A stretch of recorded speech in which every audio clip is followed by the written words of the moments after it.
Sir, you're charged with especially aggravated kidnapping. You're also charged with aggravated assault, and you're charged with theft of a firearm worth less than $2,500. You're talking about stuff that is not You will relevant. bring the jury. Hello and welcome to the Court of Public Opinion. I am the Recovery Addict, and boy do I have a case for you today. Why is the dog chewing on this guy? I think they have got the wrong guy They there. got the wrong guy. The dog was biting him. He roughing him up quite a bit. There's a lawsuit. 9 out of 10 judges prefer watching the Recovery Addict live stream in their courtroom. The fireworks are not done. Now we're getting commentary on the case. Dati mihi Anglican por servus Latinos. Dati mihi Anglican Is that por. correct? I didn't ask you to interrupt me. Okay, I messed that up somehow. Good morning, good morning. Welcome to the Court of Public Opinion. I am the Recovery Addict. It's great to have you all here this morning. We are on day 3 of the Kouri Richins trial, which has been just getting better and better. It's absolutely unbelievable. I did warn you all. I warned you all that what was going to happen today. First of all, let me do this. Francis Fitzgerald, you're first in chat. The internet is all yours. Congratulations. It's the duty that comes with the promptness and punctuality that you have exhibited on this fine morning. So good luck with the internet. Keep it running for the rest of us. We'll all be happy. Everybody, please come in, take your seats. Welcome. We've got a lot of new friends here, so do sit down, get comfy. Get comfy. I miss all the chats and Judge Alex Moore. Oh my goodness. Judge Alex Manning, absolutely amazing. You're talking about stuff that is not relevant. Yeah, love her. She just doesn't love us, so it's a one-way thing. Welcome. A couple things I have to get out of the way before we go much further, and that is, first of all, Aaron Blackman. Congratulations and thank you, my friend. Gifted 5 memberships to kick the morning off. Thank you. What a welcome to our new members. Miss Chris, member for 33 months, makes you an OG. Thank you as well. And as I said, today is a special day. It is a day unlike any others in the work week because we are right in the middle of the week, and that means we do this. And I apologize if you're new. You might want to turn down your volume for a little bit. Mike. What day is it, Mike? Guess what today is? It's hump day. Hump day!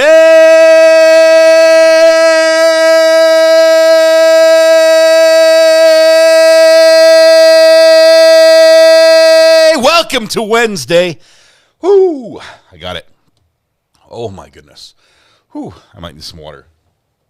It's Wednesday. We made it halfway through the work week for those of you who are counting down to the weekend. We're halfway there. Thank you very much for being here today. Hopefully we can make your day go just smoothly and you have a wonderful time watching the administration of justice as it plays out in the courtroom out of Summit County, Washington, or Summit County, Utah. Sorry, I just completely moved Kouri Richins out of state. Apologize for that. I should know better. I've been there many a time. Great fishing, by the way. If you're into to clear water, trout fishing, bass fishing, perch. Let's see, what else do they have up there? They've got some crappie, a few other fish, I think Arctic grayling and stuff's up there too. Anyway, great fishing up in that neck of the woods. So if you can't get into court and you do want to go out and do some ice fishing, now's the time. CDJ gave me a 9 out of 10, not bad. A couple 10 out of 10s on that one. Just Stephanie lowered the bar. We got 15 out of 10. Thank you. I just scared my cats. I apologize, Betty. Sorry. I should have warned the cats as well. Tumwater Troy from Washington says, we don't want her. As we are getting set to go to court, everything is running. Let me kick off the live stream here as well on Top Mark Media. There, boom. That's a go. All right, I'm a bit out of focus. How about that? It's my F. I'm on F2.5. It's got a narrow depth of field. Let's see. Where were we? I'm sorry, I got distracted, Troy, by your comment. The Cheer Bowl lady, member for 9 months. Say it loud, hooray! Thank you so much. I appreciate your support. It is Hump Day, and we are super happy about that. Let's see. Kelly H also gifted a membership this morning. Thank you, Kelly, for your generosity, as it shows. And we're live on Top Mark Media for our partners. who are using that stream, as well as for anyone who wants to use, who finds it necessary to use closed captioning to really follow what's happening. We've got you covered on the Top Mark Media channel. Unfortunately, I won't be there. I won't be covering any of it. It will look more like this over there. So if that is what you're in for or looking for, you can definitely go over there and watch. It's a few seconds behind because it has to have that delay for the closed captioning to run. But other than that, it's basically the exact same stream, minus me. And Susan Bastrick, member for 25 months. Just love it here. Hit the like button. Thank you, Susan. And you are an OG, 25 months. Aaron Blackman comes in also with a super chat. Says, all right, good morning. I remember you saying you needed to do some DOD contracting work. Used to do some DOD contracting work.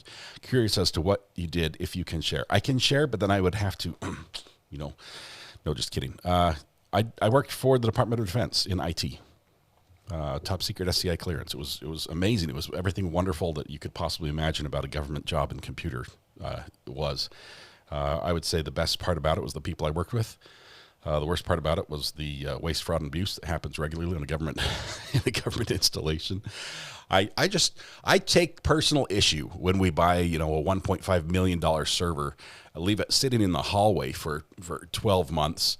Decide we don't need it and sell it for pennies on the dollar at an auction house and then buy another one the next week. I don't think that's the best use of funds, but of course that's not my job. That's way above my pay grade. Selena K gifted a membership. Thank you very much, Selena. Cindy Enjoy the Moment also comes in with a big super chat. Says, today my husband and I are celebrating our 20th wedding anniversary. Before we lost the feed again, just 1 second. So we'll hold tight on that. But your NDA prohibits you from discussing the waste, fraud, and abuse. Now, there are other things I can't talk about, but the waste, fraud, and abuse, that's fair game, unfortunately, for them. Let's see. We have birthdays. I apologize. I got way ahead of myself. Top Mark Media is fully ADA compliant, unlike over here. Yes, I'm sorry. Here's the thing. I wish Josh has the birthdays. All right, I'll watch for Josh's message. Happy birthday. You look good. Yeah. And there it is, right there. I wish we had... no, I forgot my wish. It was a birthday wish. I wish we could do it all, right? That's what it was. It was about the ADA compliance and all that. The problem is we love the immediacy of the interaction we have here because we have basically less than 2 seconds between when I say it and you hear it. That is as fast as YouTube will allow us to stream and go direct to air. What that means is when you say something in chat, I get it immediately, assuming I read it. And then our conversation is very lifelike. The pause is realistic for conversation. If we activated closed captioning here, it would require a huge delay. So I would say something, 15 seconds would go by. You would say something, I would respond to it, and 15 seconds would go by before you saw my response. And it just makes it really difficult, especially when we have a large group here discussing what's happening right now in court, okay, right before our eyes. It just doesn't work yet, and I wish the technology was there, but so far it's not in place. All right, let's go ahead and celebrate the birthdays as we do every morning, and then we'll get ready for court because it's about to start. We have birthdays for Gabby for Justice, Iowa Farm Wife, James, and Jamie. And by we, that's not just me. I'm asking all of you, wherever you are, stand up, take a breath, shoulders back, project your voice to the back of the room, blend your voice with your neighbor, and warm up with me if you will. La la la la la la. Jen J, your nephew turns 1 today. Is he on the list? Make sure his name's on the list. Let us know the name. Here we go. Happy birthday to you. Happy birthday to you. Happy birthday to Gabby for Justice, Iowa Farm Wife, James and Jamie. Happy birthday to you. And Jen J's nephew, who's 1, happy birthday as well, in case you weren't on the list. To everyone who celebrated their birthday today, happy birthday. I realize there are many wonderful days, but today is your special day. And there are a million places you could have been, and a million people you could have celebrated with, but you chose to be here with us. The privilege, pleasure, the honor, the joy is ours. Hopefully we can turn that joy back to you, make your day just a little more special. Begin by helping yourself to free pancakes at Denny's, IHOP Village Inn, Waffle House, McDonald's, Tammy Dunlop's House, Andy's Grill, and Bob Evans. One for Ben. Here we go.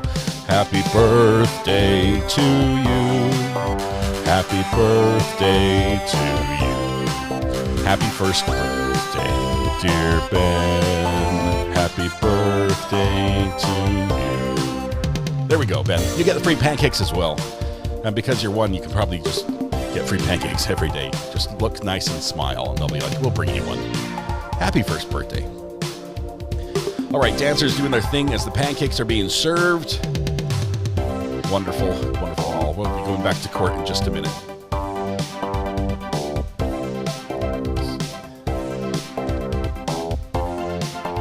Did some work this morning getting the replay machine a little bit smoother. Didn't have audio last time we were playing the replay machine, so I got that fixed this morning. In case something fantastic happens in court and we have to watch it relatively quickly, that should be an option now. Last verse, and then the drum solo.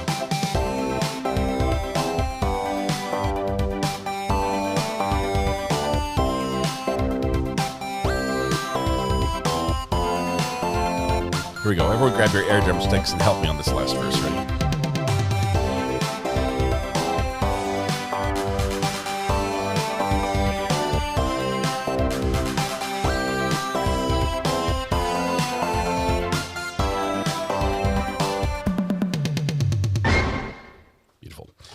Thank you. We celebrate birthdays every morning, and it's a wonderful thing to do. If you haven't done it before, I highly recommend it. Let's see. We have... Okay. Top Mark Media looks good. We have everything here. Our satellite feed's up, but the camera in the court is down, so we're just waiting for that to come through. The judge says he's starting right at 10:15 with the lawyers, but... they might not have anything. There might not be anything to discuss. So we'll just sit tight here for a minute while the judge and the lawyers get ready. Then the public will be let in. We'll get a camera live feed, and we'll go forward. How was everyone's evening last night? Thank you. Let's see.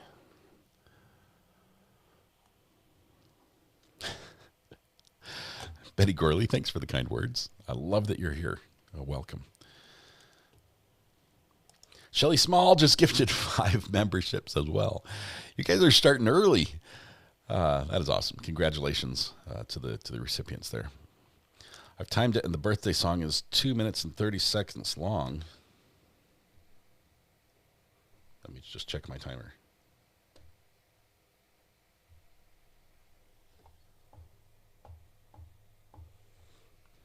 You pretty much nailed it. I showed 2:34, but it has a little buffer on the end and a tail as well, so that's accurate.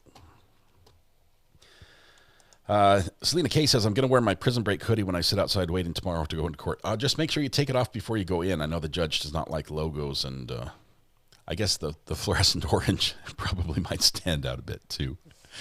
But Selena, that's awesome. Hopefully it does keep you nice and toasty warm out there outside the courthouse. I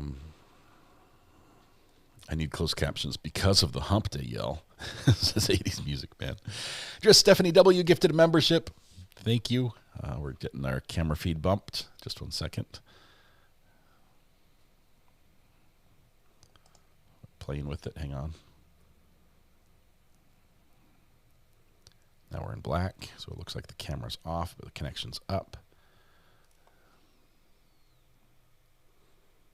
And we're down again. Well, we're going to figure this out. All right. My dad was in prison break. There we go.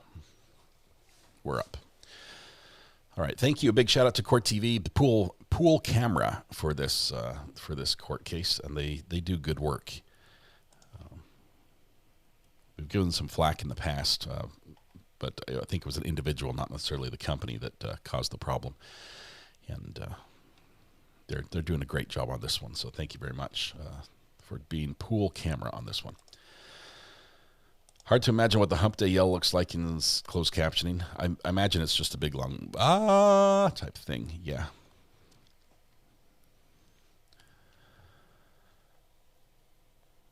All right. We have audio. I've got to run through a series of checklists every time we start. The two men running the camera in the courtroom look like really nice grandpas. That's because they've been doing audio and video for many a year, and they probably are grandpas, but their expertise is phenomenal. I've worked with a lot of the people that work in the Salt Lake Valley and the various gigs and either TV shows or sporting events or news coverage that I've done in the past in that state. It's got a lot of talent there. Sarah, thanks for clicking the subscribe button. We call that admitting to being a true crime addict. Welcome. You're one of us now. You can never leave. Carol Gillings, welcome to the gallery. Also a brand new member. Please make her feel welcome and scoot over and make sure you type !seat in chat, Carol. !SEAT. We have a reserved virtual seat for you as a member. Nexus Lexus, we have not got the witness list in this case yet. And, well, neither has the defense as of yesterday. And they were a little upset about that. So possibly one will be filed or at least announced verbally in court. But at the bare minimum, it will be emailed to the defense so they can get a little heads up. That caused a little bit of a delay yesterday as the state was calling a witness that the defense expert wanted to listen to. And apparently they don't understand how the internet works and thought they had to wait until the defense expert was watching live to actually watch it. I don't know. Tony, thank you very much. Appreciate your offers for help. Tony's a great help. Some court cases we rely on some of the information he's able to glean for us. But Tony, thank you. Big supporter of the channel and a great friend. Thank you. All right. I hope we get the boyfriend or the housekeeper today. That'll be epic. They told Ramos yesterday. They told him verbally, but wasn't enough warning. He needs a full 24 hours, I think, to make it happen, to make the text messages connect. All right, we do have a counter, if I can find it. We have been counting on this, in this case, let's go here. The number of objections. This is objections either by the prosecution or defense. We have not been counting the sidebars the judge calls sua sponte on his own. But so far, 39. It was sort of a slow morning for objections. Yesterday, we started at 27 and got up to 39. So obviously, the first day there was more, but the end of yesterday was faster. It got more heated. And with some of the evidence that's come in or is on the way in, and I'm talking about cell phones specifically. Oh, there's the judge. So we'll be getting audio here soon. It's going to get pretty exciting because some of this evidence is just, it's leave your mouth open, your jaw on the floor. Just like, wow. You Googled what? Oh. Knitting with me, I hear you. You and I in the same boat. I stayed up working on stuff till 3 o'clock in the morning, and probably that's not the schedule I should keep, but it's what I did. So I'm going to be drinking a lot of water today to stay awake.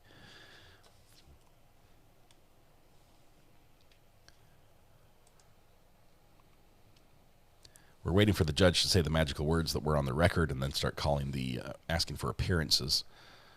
The decorum order the judge has put out says that the cameras cannot broadcast live audio from court until we are on the record. So we're sort of holding for that moment.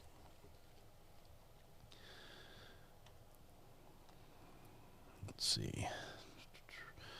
Square peg. Hear ye, hear ye, hear ye. Oh, I thought that was court. Who did that? I thought that was court. Like, we're getting a hear ye out of Utah? That's a Massachusetts thing. You're my favorite channel because of your professional and positive demeanor. Squarepeg, thank you. Thanks for putting all the hard work in for us to watch these court cases. I love it. There's nothing I'd rather be doing, and the idea that I get to do this for work is amazing. Who did hear ye? It was Greeners. Let's see. Are we going to address subject matter jurisdiction? Let's see. Josh says, I'm counting how many times the mods say I quit. Speaking of the mods, let me say this first thing this morning. Hush! Now I'm trying to have court. Don't raise your voice again. If you're new here, the sounds you're hearing are triggered by commands in chat, such as this one and this one and that one and this one. And there are commands that are available to everyone. We ask you don't... Squirrel finds a nut every once in a while. We ask that you don't use those commands during court, but during the breaks, we like to have a little fun and trigger some of the. Thank you, sir. You're my new best friend. Some of the audio that they're audio clips that basically for the most part, the forest for the trees. courts that we have watched and been present for, and just funny moments that happened. Wow, you guys are going nuts with them. Send someone with more experience.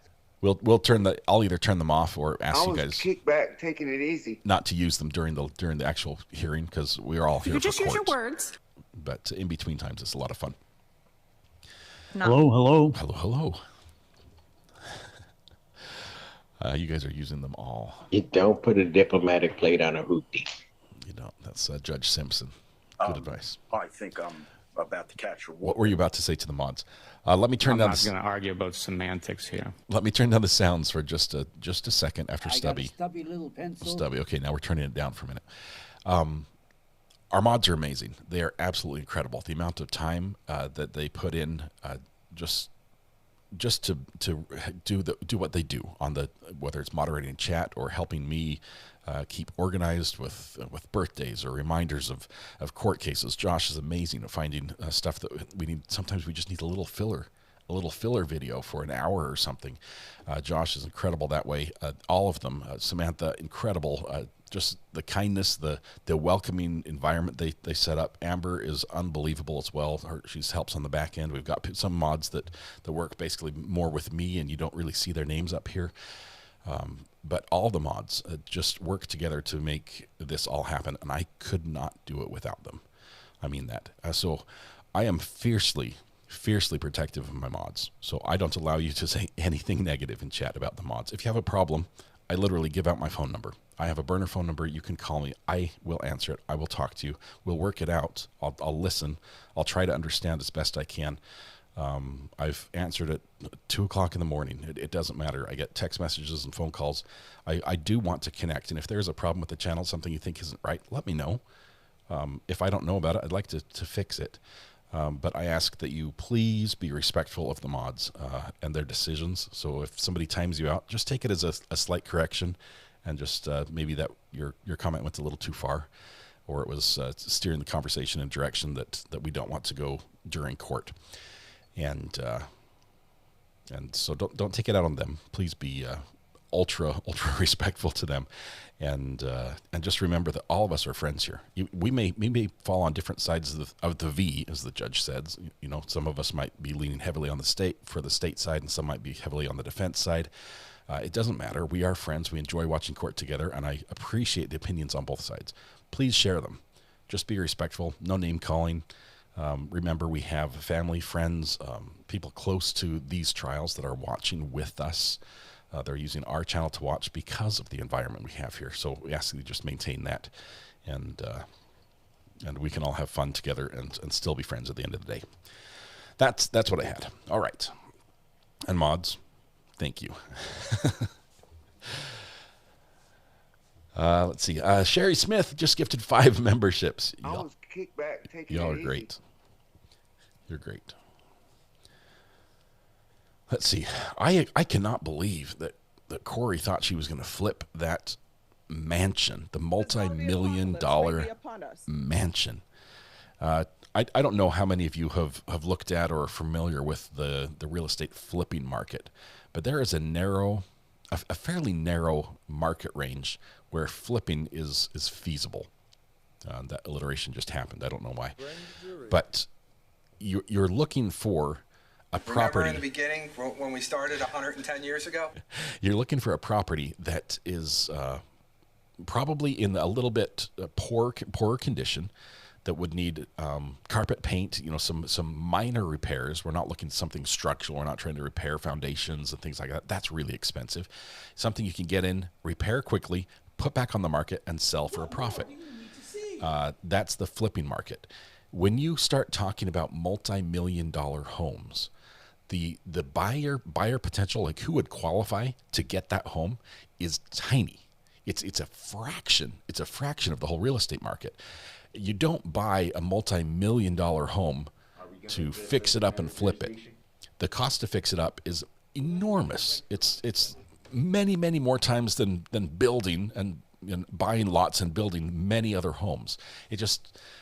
It's a high risk position that you'd have to take, where you'd expect to be holding that home or sitting on it for a lengthy period of time until the right buyer came along. So the idea that she was going to buy and flip this is just, either it shows that she just had zero business sense when it came to real estate, or something else was at play and she just wanted to own this. And I think we've seen this in text messages where she said, oh, we could buy the property, we'd live in the guest house and rent out the big house for functions and events and things like that. $12,000 a day, that's a real thing. I've worked audio at events that charge $15,000 a day for their building.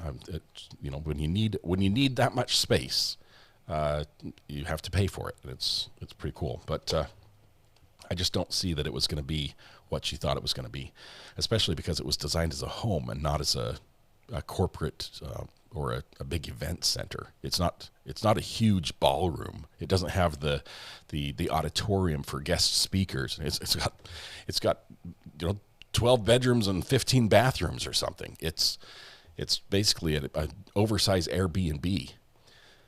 But anyway, dial M for Mildred. Shout out to the mods for the hard work of keeping us in line. Sometimes it is hard work, but we appreciate you guys taking it easy on the mods. We do also have a 13-month membership. Yarn and Knots, love it here. Thank you for the commercial-free watching. Makes it so much better. This is the only way I would watch court, so I wouldn't want you to do it any differently. That's why we do it that way. I couldn't stand it if it broke for a commercial right in the middle of somebody's testimony. I'm like, what? Why do I need to know about toothpaste right now? Yeah. She had zero flipping ability since her source was $4.5 million in debt. Yeah. She had no money. She didn't have the ability to rehab the house, let alone even hold it. The cost of holding the home would have eaten her alive. And it was the only way it would work is if her husband died as soon as the deal went through, or right at that time. That literally is the only solution. She had no credit anywhere. She was up to her eyeballs in hard money lender loans, where she was, borrowing from the shadiest of people on the worst possible terms just to get by, to pay, switching. There was a big shell game, moving the money around. It was only approved for a home function. It was probably residentially zoned, which make it harder to make it a business, but that's not impossible to get that changed, especially if you have a little money and a few friends in power. How is she indigent now to get the public defender? Well, she was indigent then. She was only kept afloat because her husband was profitable with his business, and she was siphoning money off that without his knowledge, allegedly. So that's the only thing that kept her alive financially. Danny Austin, member for 34 months. Danny, how are you doing? Where are the 34 months gone? Danny, you are an OG. Thank you so much for being here. What was she doing then, living outside her means, or backed herself into a corner? I think she was both outside her means as well as dreaming big, but just didn't have a solid plan to get there. Everyone wants to be rich instantly, right? They want the get rich quick scheme to work. And sadly, Utah has a lot of that mentality. There's a lot of people who will throw themselves into a business, even all their life savings into a business, really without doing the due diligence beforehand. And some of them succeed, some of them break even, and a lot of them lose a lot of their money. So there's a lot of that. She dreamed really big, and I think she did get a little bit greedy. Utah is so pretty. It is a beautiful state. If you've not been to Utah, there are from the north, let's say very top of the state. Okay, in the top right hand corner where the notch is cut out at the top of the notch, Bear Lake.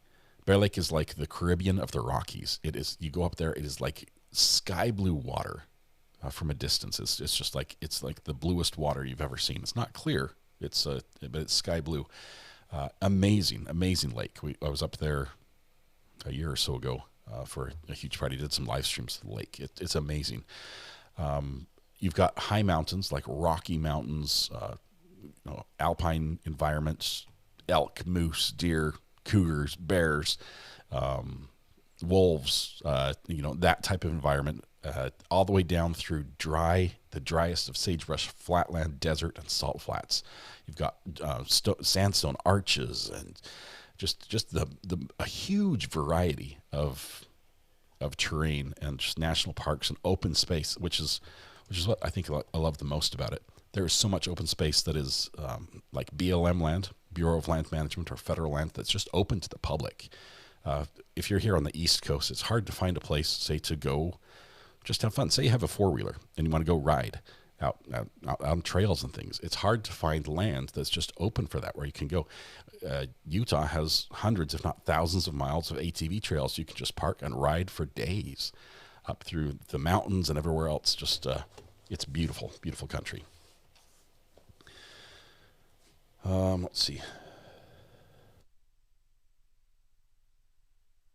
Bear Lake is beautiful. We just need to find a way to warm the water. Amber, Bear Lake is unique. I think it has a fish in it called the Bonneville Cisco, which you can only find about 2 weeks out of the year, and it's in January. But the lake usually freezes over because it's that cold. And in January, they call it the Cisco Run or the Cisco Disco.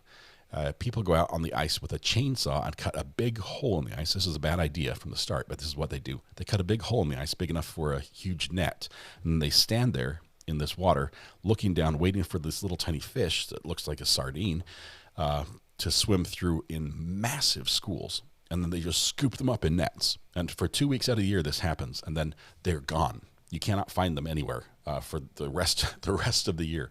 So you have to freeze them all and use them for bait or eat them or cook them up. It's the funniest thing to watch, and it's bitter cold. Let's see. Cache County is absolutely stunning.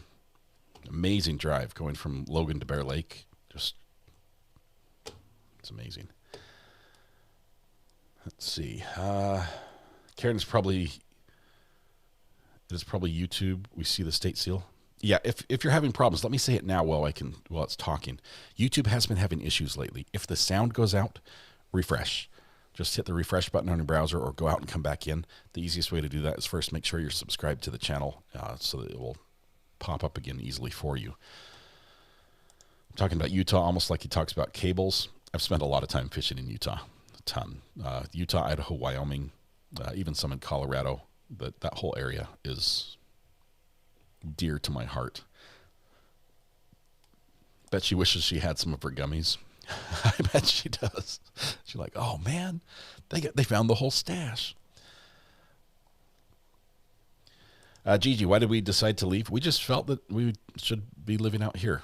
It felt like that was what we were supposed to do, and we've loved it. So we moved out here, I guess you could say on a whim, without having a job or friends or having even been able to find it on the map. But North Carolina has been beautiful. Obsessed with Justice, member for 13 months, says, thank you, Ari, for this place to watch trials. Thank you, Obsessed with Justice. Appreciate you're here watching with us. We are now 9 minutes late for court to start. So I always get nervous that something happens, right? Why are we delayed? But let's see.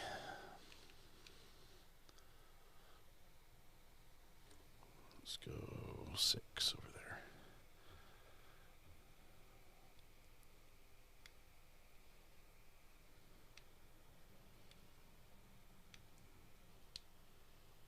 Okay.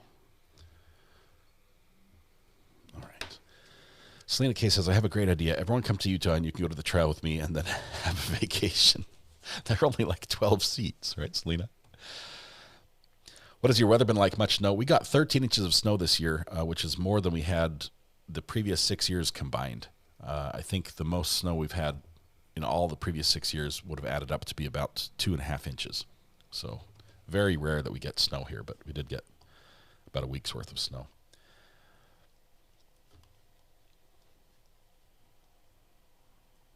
They've been super punctual so far. Right, this does look issue related. Favorite place in Utah is Lake Powell. The Glen Canyon Dam that was created that formed Lake Powell. Very controversial when they did it because it flooded just beautiful, beautiful Red Rock canyons. Indian ruins, everything else. It's just flooded. Even I think there was even a couple towns that have flooded. But they did make just a beautiful, beautiful dam that, imagine boating. Hey, Judge. All right, looks like we're moving forward. There's Kouri. We've got our audio. If you get a thumbs up on top, Mark, if the audio is good over there.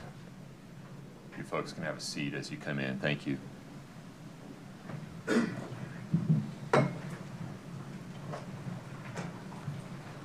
All right, please have a seat. Good morning. Thank you for your patience. We'll begin this morning with cross-examination of Ms. Gibson. Ms. Gibson, you are still under oath. Yes, sir. Very good. Ms. Nestor, please proceed. May it please the court. Good morning. Good morning. Ms. Gibson, you and I have met before, but just for purposes of the jury, again, my name is Kathy Nestor, and I do represent Kouri Richins along with my co-counsel.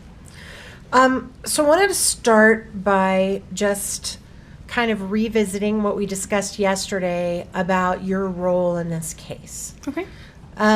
So it's my understanding that you are, for purposes of saying it an easy, non-lawyerly way, you're the evidence lady, right? Yes. So all the evidence that's in this case kind of comes under your purview, right? Yes, it does. And you're responsible for being told when it's located, right? Correct. If possible, photographing it where it's found. Yes. If not possible, then making a log of where you're told it was found. Correct. Keeping those logs, safe and secure, right? Yes. Noting on the logs the day it was found, the location it was found, and by whom it was found. Yes. Making sure then that it's packaged in a way that it can't be tampered with later. Yes. And then storing the evidence in some way that is protected from the public or from tampering. Yes. And by the way, where do you store all of your evidence? In our evidence room in the sheriff's office. Here, just right across from this courthouse? Correct. Right. And that room is locked? Yes. And only certain people have access to that room? Correct. And whenever anybody goes in or out of that room, they have to sign in, right? It's a key card access, yes. Okay. And then ultimately your goal is throughout the investigation, if someone needs to look at something, they got to go through you and you check it out and let them look at it and then check it back in. Yes. Right. And then you also... And we've lost audio from court.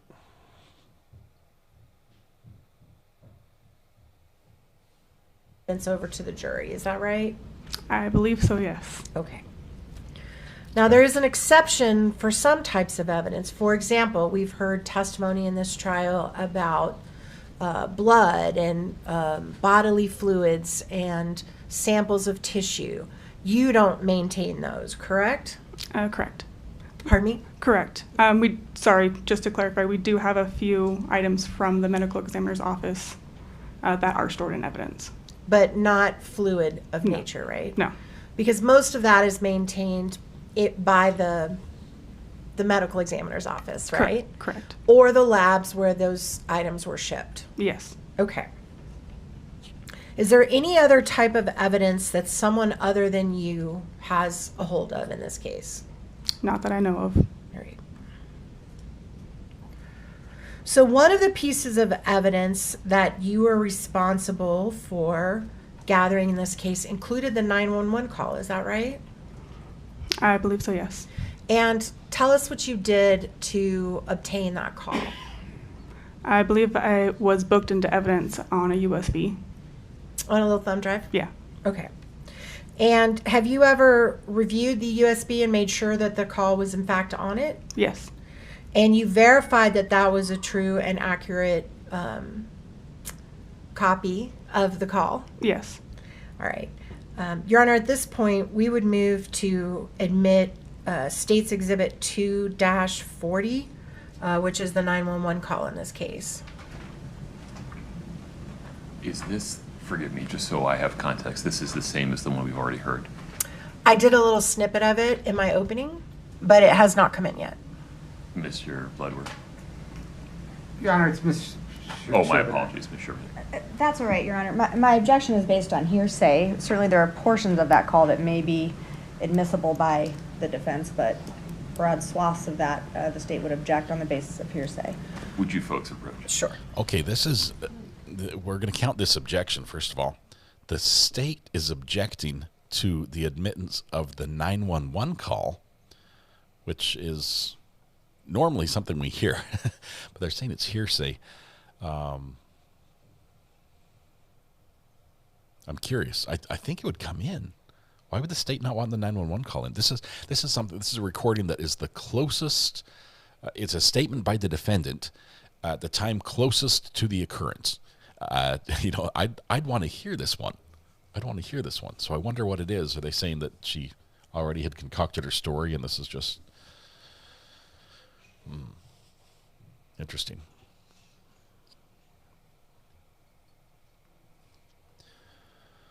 What does this witness have to do with the 911 call? She called 911. The timing of when she called 911, the state says this is proof that she knew he was dead and waited and walked around the house and did a bunch of other things and then called 911. The defense says no, she was walking around the house doing other things and then she found out he was dead, so she promptly called 911 then. But that's just a timeline issue. How can the 911 call be hearsay? It would have to be a statement by someone other than Kouri Richins, because statements by the party opponent come in.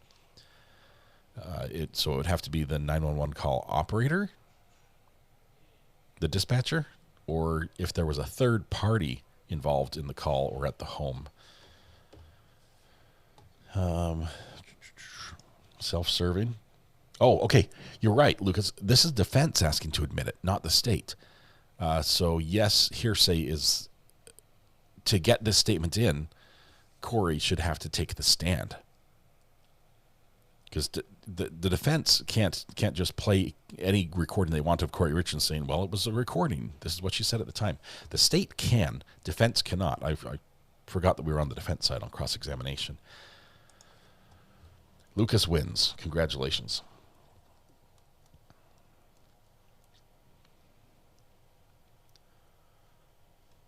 Let's see. I thought we heard it on day one. We heard part of it on day one, not all of it. And it has not been admitted as evidence. It just came in during the opening statements.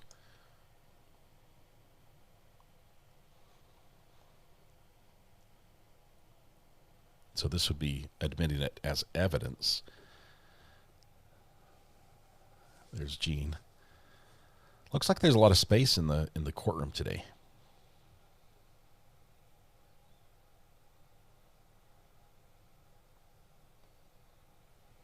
Is that his wife? I think it might be his wife.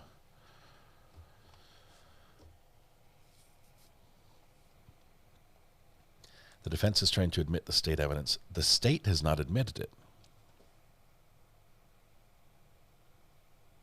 This is a technicality, but I think the state wins here. They played part of it in the opening. But as far as admissibility, it is self-serving hearsay. Eric's mom died in 2018. Second wife? I don't know. Maybe it's another daughter. I don't know. The back row's kind of empty. The back row would be Kouri's family today. Oh, that's a better shot. We do have quite a few people. The row designated for Eric's family seems to be very full.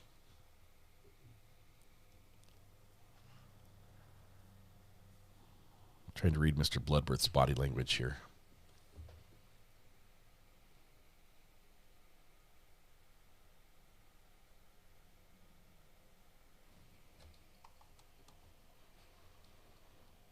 I'm wondering if there's another reason that this would be admissible, like business record.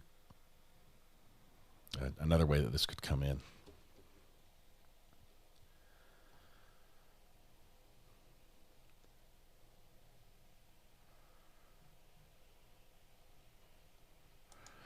Maybe the aunt or the sister mentioned. That's Jean's friend. Daughter mentioned her. Okay, I don't know what she looked like, but thanks for the clarification, Ellie. Leanne says, I don't think this will come in.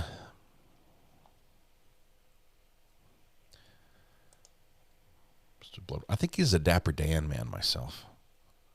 I'm a Dapper Dan man.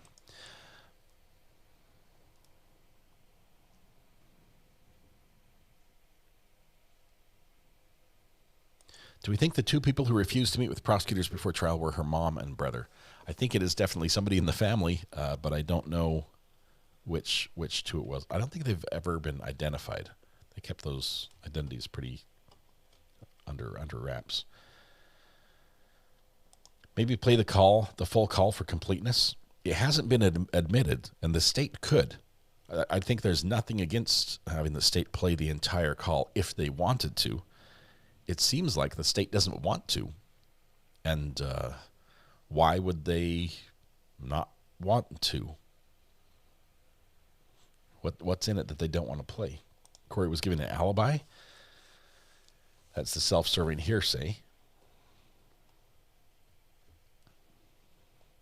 Defense does have a way to get it in. Kouri gets on the stand, then it all comes in. But defense obviously does not want to put Kouri on the stand. Is you or is you ain't my constituency. I love these quotes. That's from Oh Brother, Where Art Thou? Seems odd not listening to the call. It does. It seems like the 911 call would be something we would have heard and this wouldn't be a fight. But the way it's coming in, it is a fight. And it would be funny if the state later comes in and tries to play it and admit it. Because then I think under the rule of completeness, possibly defense could ask for all of it to come in.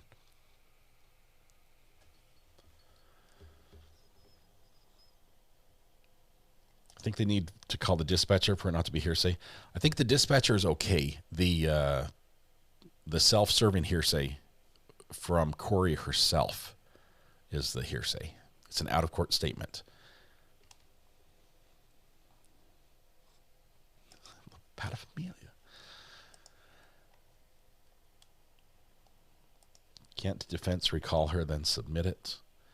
The defense would have to call Kouri if they're the only ones who want to admit the 911 call.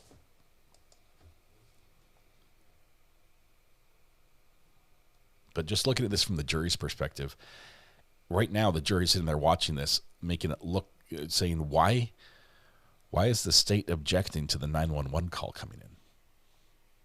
Right? They've got to be asking that question in their head. Why does the state not want us to hear the 911 call?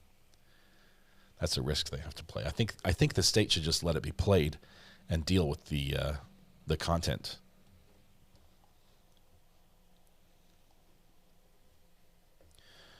Kouri told them about the mule drink on 911.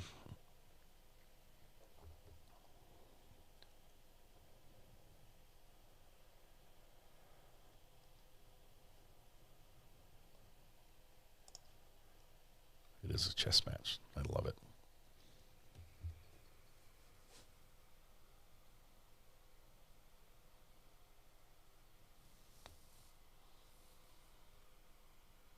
The jury's been here for all of, 4 minutes? Do we get 10 minutes? It looks like the judge is making his ruling here. Yep, there it goes.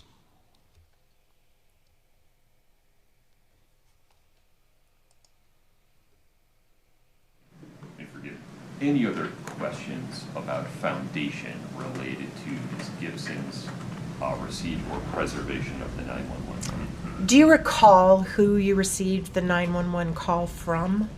I don't recall off the top of my head, no. Do you know whether you downloaded it yourself off of a county database? I wouldn't have access to that. That would only be one of the supervisors in dispatch. So one of the dispatch people gave you the thumb drive? I don't know how it got from dispatch to me. It was booked into a locker, I believe. And what is that? On our evidence locker, so when it's booked into the sheriff's office, if a deputy books it in, it typically goes into the temporary locker where they drop the key and then we collect it. Is that what happened in this case? A deputy dropped it off? I believe so. Right. How do you typically, in other cases, gather the 911 called for evidence purposes? It's either that way. Sometimes I will personally request it if the detective asks me to. But either way, it's just taken from the dispatch center and booked into evidence. So once that thumb drive got into your evidence room, it was maintained safe the way that we've just talked about with all your other evidence, right? I believe so, yes. So there's no reason to believe that the 911 call that you have would have been tampered with in any way? Correct. Okay. I think that's it, Your Honor, unless the court thinks I need more. Please keep it. Okay. We're going to come back to the 911 call later in the trial. Okay? They don't get to play it. Court's indulgence for just a minute. Of course. Is that all they had for her? Was the 911 call? So, the first loss of the day on the objection scorecard goes to the defense.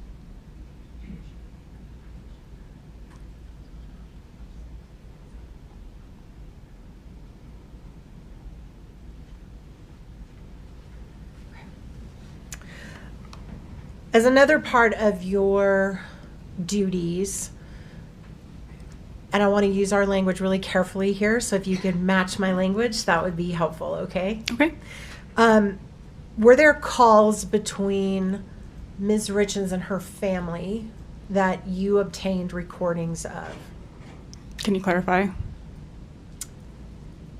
On about a weekly basis there for a while, were you downloading calls between Kouri Richins and her family?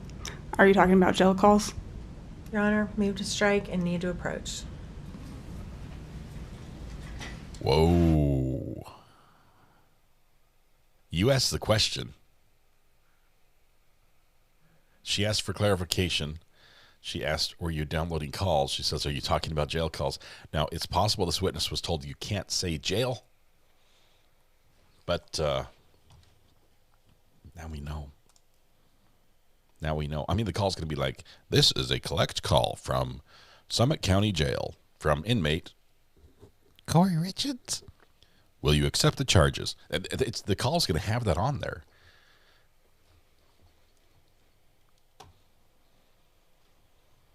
She's so frustrated. Move to strike. May we approach mistrial? No. Mistrial's about to be denied. She seems upset. Probably, I think this goes to a motion in limine from the level of her reaction. I think there's a motion in limine about this. Murder Show says, I need everyone today. Depression is bad. Cheer me up. Well, welcome. You're among friends. I have the hiccups now. I don't know why. The question was vague. I would have asked the same thing if I were the witness. I think she opened the door. She asked the question. You can't object to the answer when you ask the question. This is like you're objecting to your own question. It's from the Johnny Depp trial. Sounds like they were also tapping her phone before the arrest. Maybe that's what she's getting at. I think we've heard from that she had her phone monitored for a year, her phone calls. Jail calls aren't going to be admitted. Strike that. Didn't like her question. She did ask for clarification and didn't get it, so there were two questions leading in. I think she opened the door. She's like, I don't want to use our language, whatever that means. Lawyer language? Oh, Virginia. Prayers for your friend. Scary times. Hopefully, technology is amazing. Hopefully they're doing well. The 911 call, says Mathis, says, strikes me as 1, not self-serving, 2, excited utterance, and 3, present sense impression. Those are 3 ways to get past the hearsay. But for some reason, defense was not allowed to play it. Time to time, there are legal issues that come up that I need to discuss with the attorneys at sidebar. This will happen throughout the course of the trial. There's no particular significance to any one of them. Second, please do not consider or speculate at any time during this case or during your deliberations about whether the defendant was or is in custody or was in custody at any time. That is not evidence of anything. You cannot consider that issue for any reason. Ms. Nister, please proceed. Thank you, Your Honor. All right. There was a time where you downloaded home wave calls. Is that correct? Yes. All right. And those calls, when you would download them, you preserved those calls in the same way that you did all the other evidence, right? Correct. So it was kept in the evidence locker. No one could tamper with it or alter it. Correct. And some of those calls, there were transcripts made. Were you involved in the making of the transcripts of those calls? No, I was not. Okay, thank you.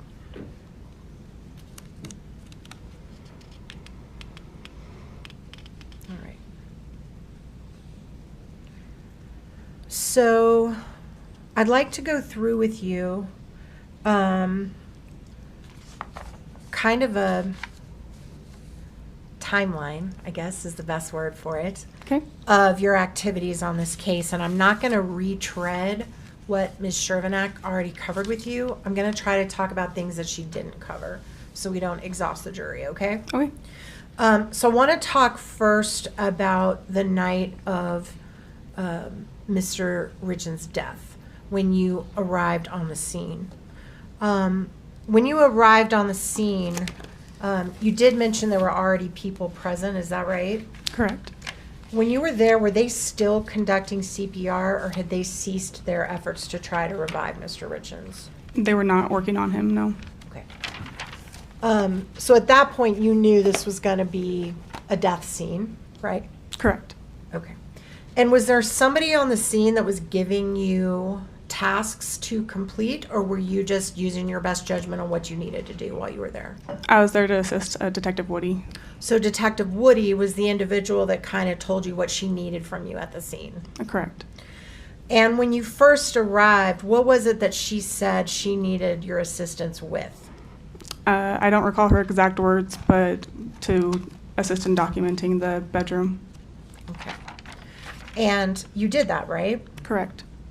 Okay. And one of the pictures that you took was admitted yesterday. Just a minute. For purposes of the family, this is going to be a photograph of Mr. Richins' body under the sheet in case they'd like to step out. Can we pull up Here's your content warning. Exhibit 1-7 that was admitted yesterday? We did see this briefly yesterday. And publish it, please. Can we review it first? I don't, oh, yeah. I believe the Any hand objection, is Mr. Ray? visible. No, Your Honor. Okay, we'll publish that now. One moment. There you go. Okay. And this is a picture that you testified yesterday that you took, is that right? That morning? Correct. All right. Above the head of Mr. Richins, under the bed, there is a crumpled up sheet. Do you see that? Yes. And if you look directly above it to the mattress, this is one of those beds, I'm guessing it's one of those adjustable beds that's divided in the middle. Yes.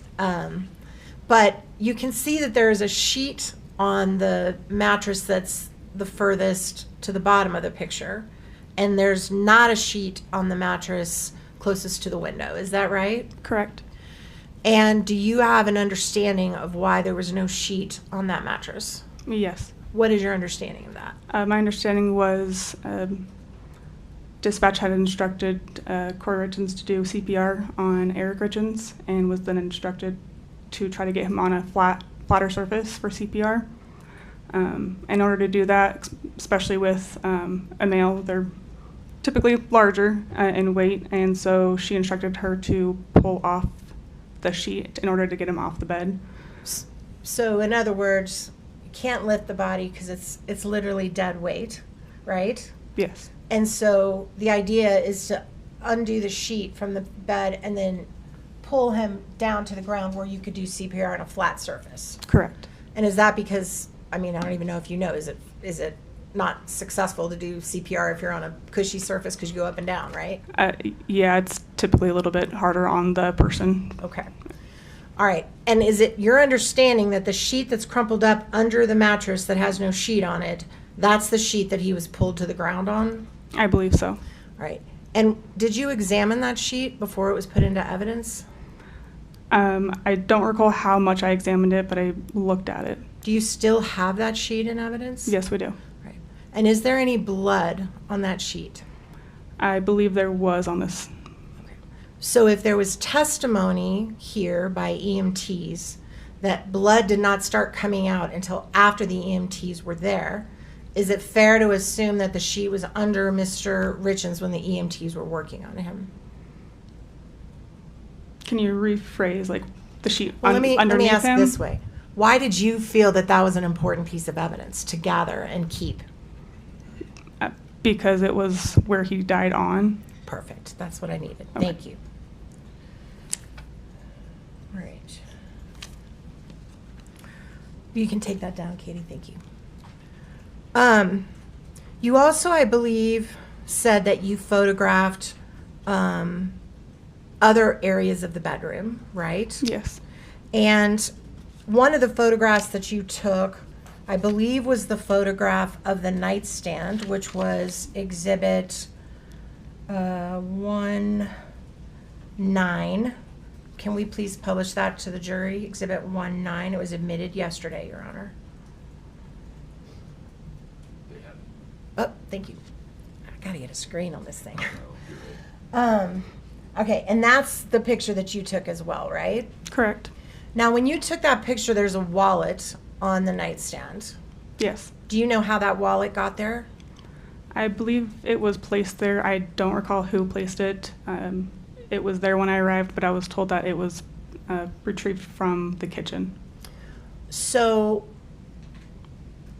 is it fair to say then that anything under that wallet that might have been residue on the nightstand could have been altered or changed by placing the wallet on the stand that night? Not by just placing a wallet on top of an object. Did you ever pick up the wallet and photograph what was underneath it? Yes, we did. You did pick up, and where's that photograph? I believe OME Sessions documented that. Okay. Okay. And did you open the drawers and photograph what was in the drawers of the nightstand? I don't believe so, no. Were you aware at that point that a hydrocodone bottle had been removed from one of the drawers? I didn't know where it had come from, and it was taken with the decedent. Okay. So you did not take the hydrocodone bottle into your custody? No. Did you open it and photograph the inside of it? I believe that was OME Sessions. Okay. So you can't testify whether there were pills in it or not at the time? No, I cannot. Did you ever recover that pill bottle back? No, we did not. Okay. I thought that was one of the pill bottles you introduced yesterday. Not? No. That was a different hydrocodone bottle? Which hydrocodone bottle are you referring to? So yesterday you introduced a packet, and you remember we came up and you were trying to untape the bottle and looked in one of them, but there was another pill bottle with that one. Where were those taken from? Fits in that same packaging from the master bedroom, the master bathroom, like linen closet area. Okay, so the hydrocodone bottle you introduced yesterday was found in the bathroom. I'm going to object. That misstates the evidence. Would you lay some more foundation, Ms. Nestor? How do you know where it was found? I was there that day, and it was found in the bathroom. Okay. And when you say it, for my benefit. I need clarification. Yeah, It's not could clear we, I need Okay. I'm having pronoun trouble here. Let's Can you do be this. specific about which item you're referring to? Let's make it really easy. Let's pull your package out, because you Okay. still got them with you, Yes, right? I do. You got your box. Okay. Let's pull out package number. Just a moment.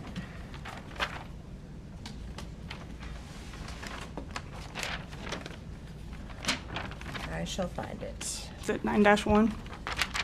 I'm looking. Yes. Okay, may I approach, Your Honor, just for a minute? I forgot, I don't have that. It should be easy to tell the two bottles apart. One has the tape ripped off and the label completely destroyed from yesterday's demonstration, and the other should be just like they found it at the crime scene. Can you take it out? Sorry, make you blow up. Lisa, good morning.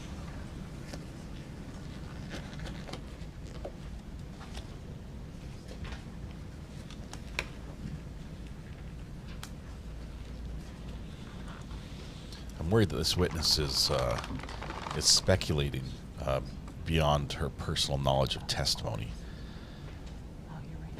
And defense might use that. Okay, sorry. You're right. State was right on that objection. It was a Okay. different one. So that was my bad. I got the bottles mixed up. So the bottle you just looked at was something called monocycline or something like that, right? Yeah. And that was a prescription for Ms. Richins. Correct. Okay. So those were found in the bathroom. Yes. And that includes the quetiapine? Quetiapine? Correct. Thank you. Yeah. Okay, and those were found in the bathroom. Correct. And where was the quetiapine bottle found? It was in one of the baskets that was in that linen closet in the master bathroom. Okay. So what happened to the hydrocodone bottle that was sent with the body of the decedent? It's under the medical examiner's office protocol to keep that until they're done. So you don't have that bottle? I do not know.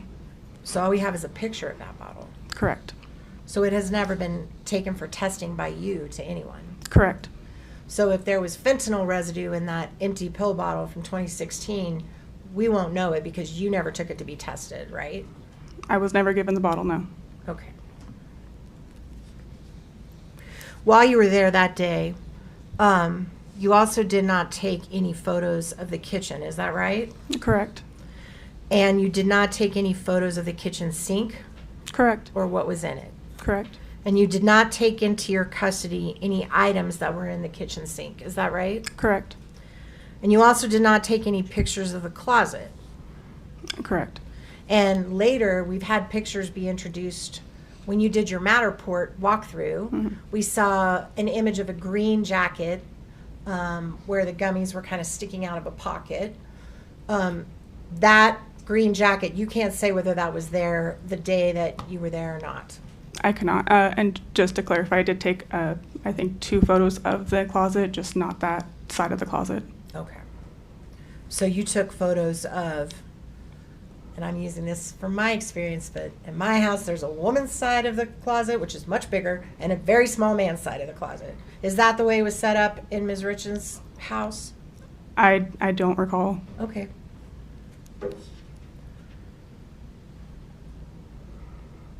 And you also did not go inside the cabinet over the toilet when you were taking pictures of the bathroom and open the cabinet and see if there were gummies in there, did you? I did not. Okay. Also, there was a picture that has come in your Matterport where there was a little dot above the refrigerator where you said that some gummies in a clear plastic bag were found, right? Correct. And you didn't go above the kitchen and open that cabinet and take any pictures that morning? No, I did not. You're referring to the morning of the death? Correct. Correct. Thank you for helping me be specific. I'll try to keep my dates straight. So since you were personally the one who knows where every single thing was found, isn't it true that all the gummies, with the exception of the gummies that were found in the jacket in the closet, were all stored high up where children would not be able to reach them? Kouri's jacket in the closet. I believe so, yes. Okay.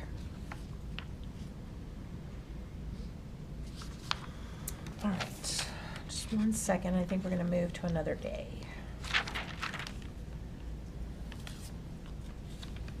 Oh, you mentioned when you were describing paraphernalia that you did not see any paraphernalia that day. Is that right? The day of the death? Yes. Correct. Thank you. I'm sorry. I'm going to get better. You're fine. The day You're of good. the death. Correct. And you mentioned paraphernalia as things that we might be familiar with, which would be like bongs or vape pens or scales or little baggies you would put drugs in or something like that, right? Correct. Things that would store drugs. Correct. Is it possible that if someone had, in your experience, when you've been to scenes, have you experienced where people put pills in different bottles than what the bottle actually says they are when they're illicit drugs? Are you talking about like prescription bottles? Mm-hmm. Yes. So if you saw an empty prescription bottle near the body that had expired 6 years before, could that possibly be paraphernalia? If it was used to store illicit drugs? If it was used to store illicit drugs, it could be considered. Okay. Thank you. You also, that day of the death, you did not go upstairs at all, correct? Correct. You also did not go downstairs. Correct. Since then, you've walked through, viewed, videoed, measured this whole entire house. You're aware now that there's a kitchen downstairs, right? Correct. And are you also aware that there was liquor stored downstairs? I was not. Did you notice in all these tours that you did and videos that there was an actual beer fridge downstairs filled with beer?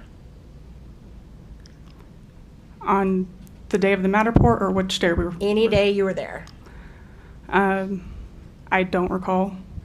Did you notice there was liquor bottles in the cabinet in the kitchen downstairs? I believe there were some. I'm not sure about how many, though. Did you ever photograph any of those? If I did, it would have been in my overall photographs. Also, the day of the death when you were taking photographs, did you photograph anything in the kitchen trash? No, I didn't photograph the kitchen. All right. Did you notice anything set around the kitchen? For example, cut up limes or drink mixes or anything on the counter? Did you notice any of that? I didn't enter the kitchen. You never even went in it? No. Thank you for clarifying that. Then I won't waste my time with more questions about the kitchen. Okay. The lime and the coconut. So let's move now to the next time that you were in that house, which my understanding would have been April the 13th of 2022. Is that right? Correct. And what was the reason you were there? We were there to serve a search warrant. Right.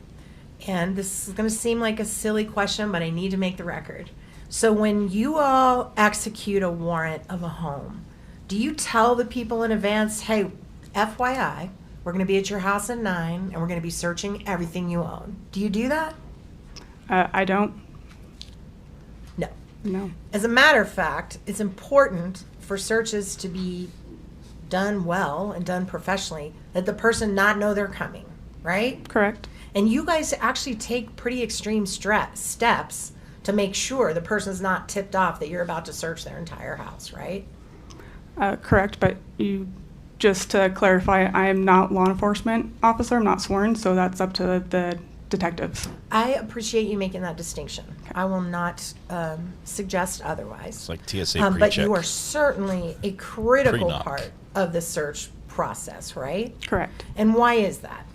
I'm there to document everything and photograph, collect anything of importance. So really, I mean, you're like the hub of the whole search, right? Like everything's coming to you that they find in that house. Correct. All right. So I know you're not a sworn officer, maybe you don't carry a gun, but you sure are important to the search process, right? Correct. Okay. So knowing that and knowing your role, you would never tip someone off that you were coming to search through all their personal belongings, would you? No. And is there any reason that you all believe that Ms. Richins knew in advance you guys were coming to her house? Objection. Calls for speculation. Wow. Well, let's find out if she has any knowledge, and then we'll know whether or not it's speculation. I would just ask like a more precise question. I think and I'm not picking on Ms. Nestor, but I think it was you all, and I think we just need a little more. Can we just limit detail. the question to Ms. Gibson? It's a Southern thing. Yeah. Y'all is just in my Okay. I'm not blood. picking on her. I just wanted to be clear. I'll try not to say y'all. Would you restate the question and limit it to this witness? I am happy to. I will try to keep y'all out of my vocab, but it's hard. It's deep in there. Did you have any reason to know that Ms. Richins either suspected there was a search coming or knew there was a search coming? Not that I'm aware of. Okay. So what steps did you, not y'all, what steps did you take to prepare to go to that house that morning? All counter. On the 13th. I just made sure I had enough equipment to bring to the home, whether it be packaging, tape, property seizure forms, stuff like that. Was there a debriefing prior where all the officers and you talked about how you were going to approach the home, how you were going to approach Ms. Richins, what the plan was once you got there? I believe there was a briefing beforehand, yes. Did you attend that briefing? I don't recall, but I believe I was in there for part of it. Okay. And how many officers were planning on being at that search, to your recollection? I couldn't put a number on it. not sure. Rough estimate of how many people were in that debrief? I'd say at least 5. Okay. And when you all got to the scene, did you drive your own vehicle? No, I drove a evidence van. And how many police cars do you remember being at the scene that morning or throughout that day? I don't recall. I'd say at least a couple. When you arrived on the scene, was Ms. Richins in the home? I don't believe so, no. Did she at some point return to the home, or were you not even involved in that process? I don't believe I was involved in that process. So you never even saw her that day? I don't believe so. At any point were you asked to go check on the items that were in her vehicle when she was stopped that day? No. So you don't know what was in her truck the day that she was pulled over? No. And no one ever asked you to, like, say, hey, these items were in the truck where she was removed from during our search? I don't believe it. So, and just to clarify, you're referring to the April 13th? Yes, all these questions are the 13th until I switch, okay? So no one asked you to inventory any of the items in her personal vehicle? No. Did the search warrant cover the vehicles in the house? I believe there were 2 vehicles inside the garages that were included. I'm unaware. I wasn't part of that part of the search during her stop, so I'm unaware. Okay. Do you remember the weather that day? It was winter. It was cold. It was really cold, right? Yeah. Snow on the ground. Remember when we used to have snow in Park City? Yeah. Yes. It's been dry this year. Terribly, no snow. It's bad, right. bad. How long were you at the house that day? The 13th? Believe we were there for about a half day. We were there for several hours. Was there also a member there at the home on that day from the U.S. Postal Service that you can recall? Yes. What's his name? Believe it's Smoot. Right. The mailman Agent was there? Smoot. Why was Agent Smoot there? What was your understanding of his role at the search? Oh, it was My understanding was pursuant to the search warrant, they were looking for anything that could have been mailed to the house that would have contained drugs or paraphernalia. Right. And Mr. Smoot works for the Postal Service, so he would be looking for things that were mailed, right? Correct. Like illegal drugs? Yes. Okay. And to your knowledge, did he ever give you any that day to check into evidence, anything that was an illegal drug or a postage that looked like it was connected to illegal drugs? Not that I ever recall. All right.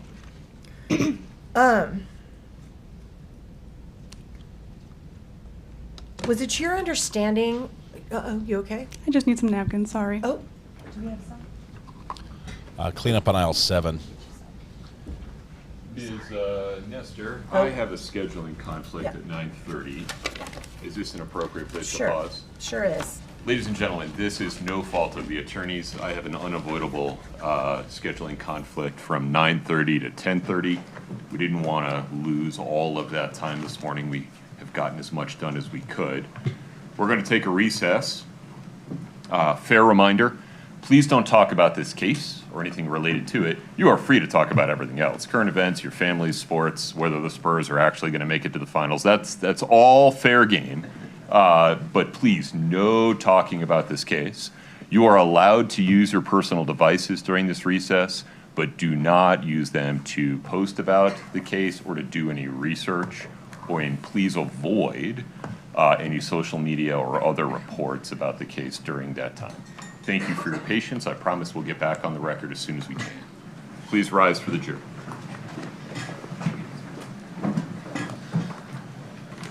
I think the court learned a quick lesson about water cups on the witness stand.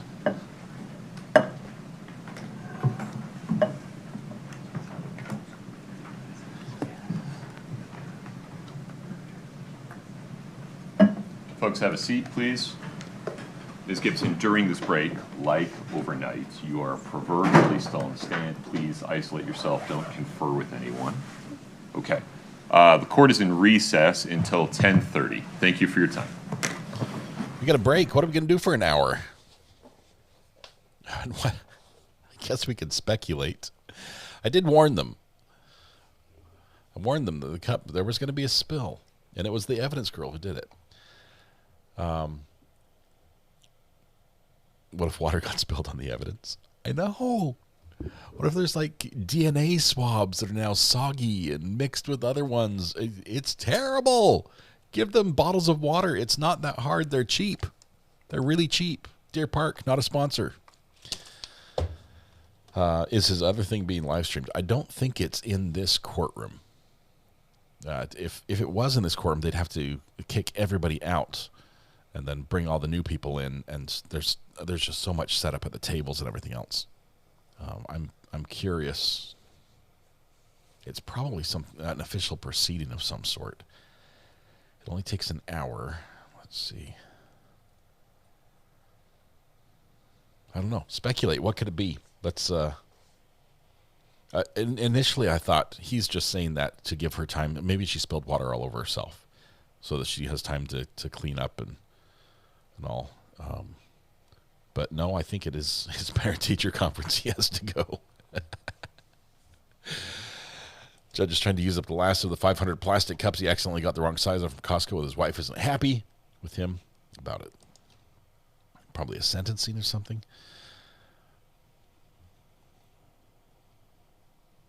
Still, I mean, he hasn't left yet.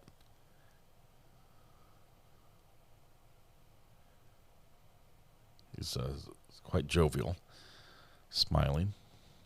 Let me see if I can. Oh, he's gone now. I was going to show you. Well, we get an hour where we can talk.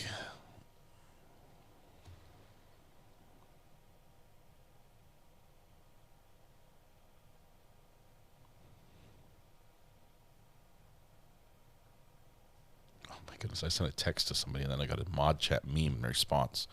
Thought it was the same conversation. I'm like, what is going on? All right. Judge went to buy bottled water, headed to the Costco right now. Do you have the clip of Ramos eating something yesterday?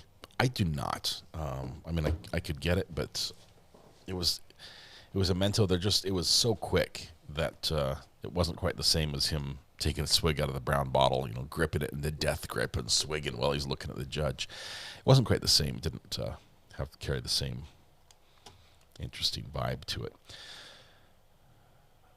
Oh, Greener says, I've also got, he just ate something today. What is up with Ramos? He's, I guess he's, maybe it could be a medical thing. I mean, if he's diabetic, he has to monitor his blood sugar and has to sometimes... Let's see, gum chewing. Let's do a quick check on this one.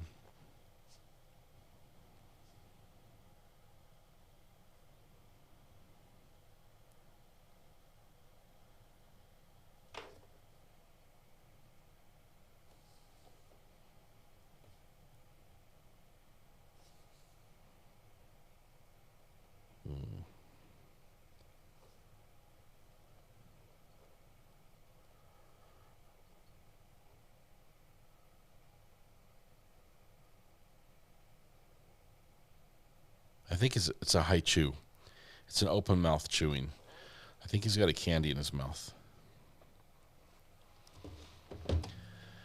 All right.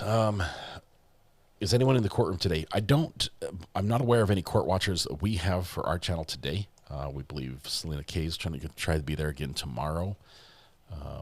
John Davenport is talking about going as well. I'm not sure what day he's going to be there.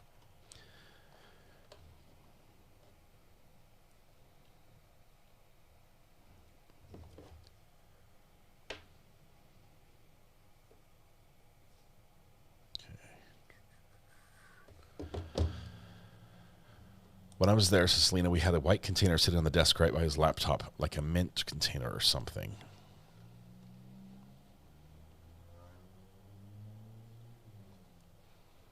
Reverend Beasy. Just going to fly in and go at the same time. Haichu, not to be confused with haiku. Very different Maybe he's like me, fast metabolism. Could be. Brandy Joe, thanks for clicking the subscribe button.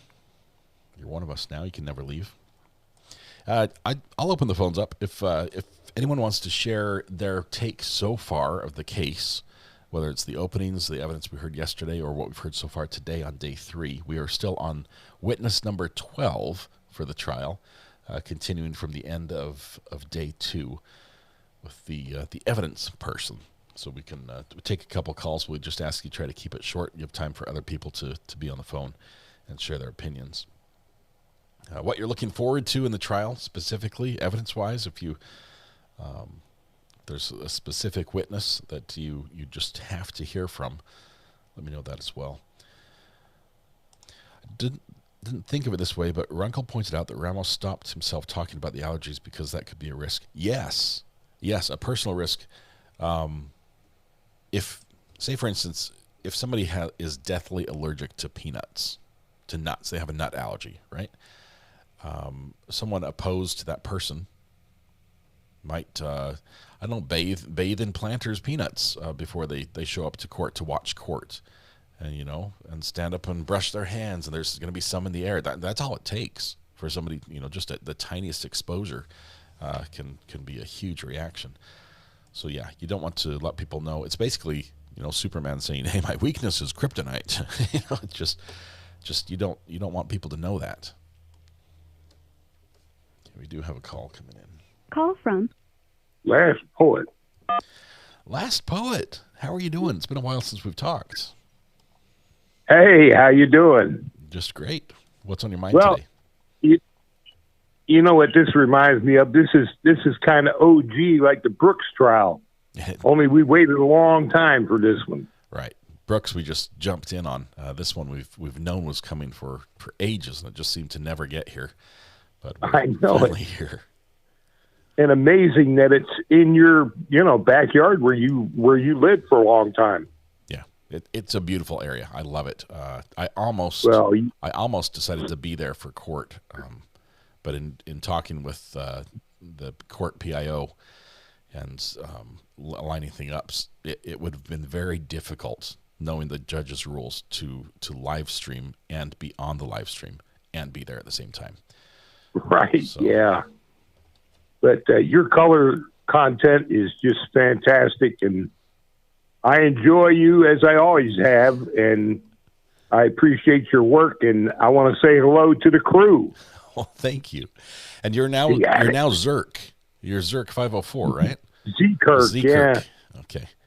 Well, you know how YouTube is. I can't get them to keep my Last Poet thing there, so I do what I can do. Yep.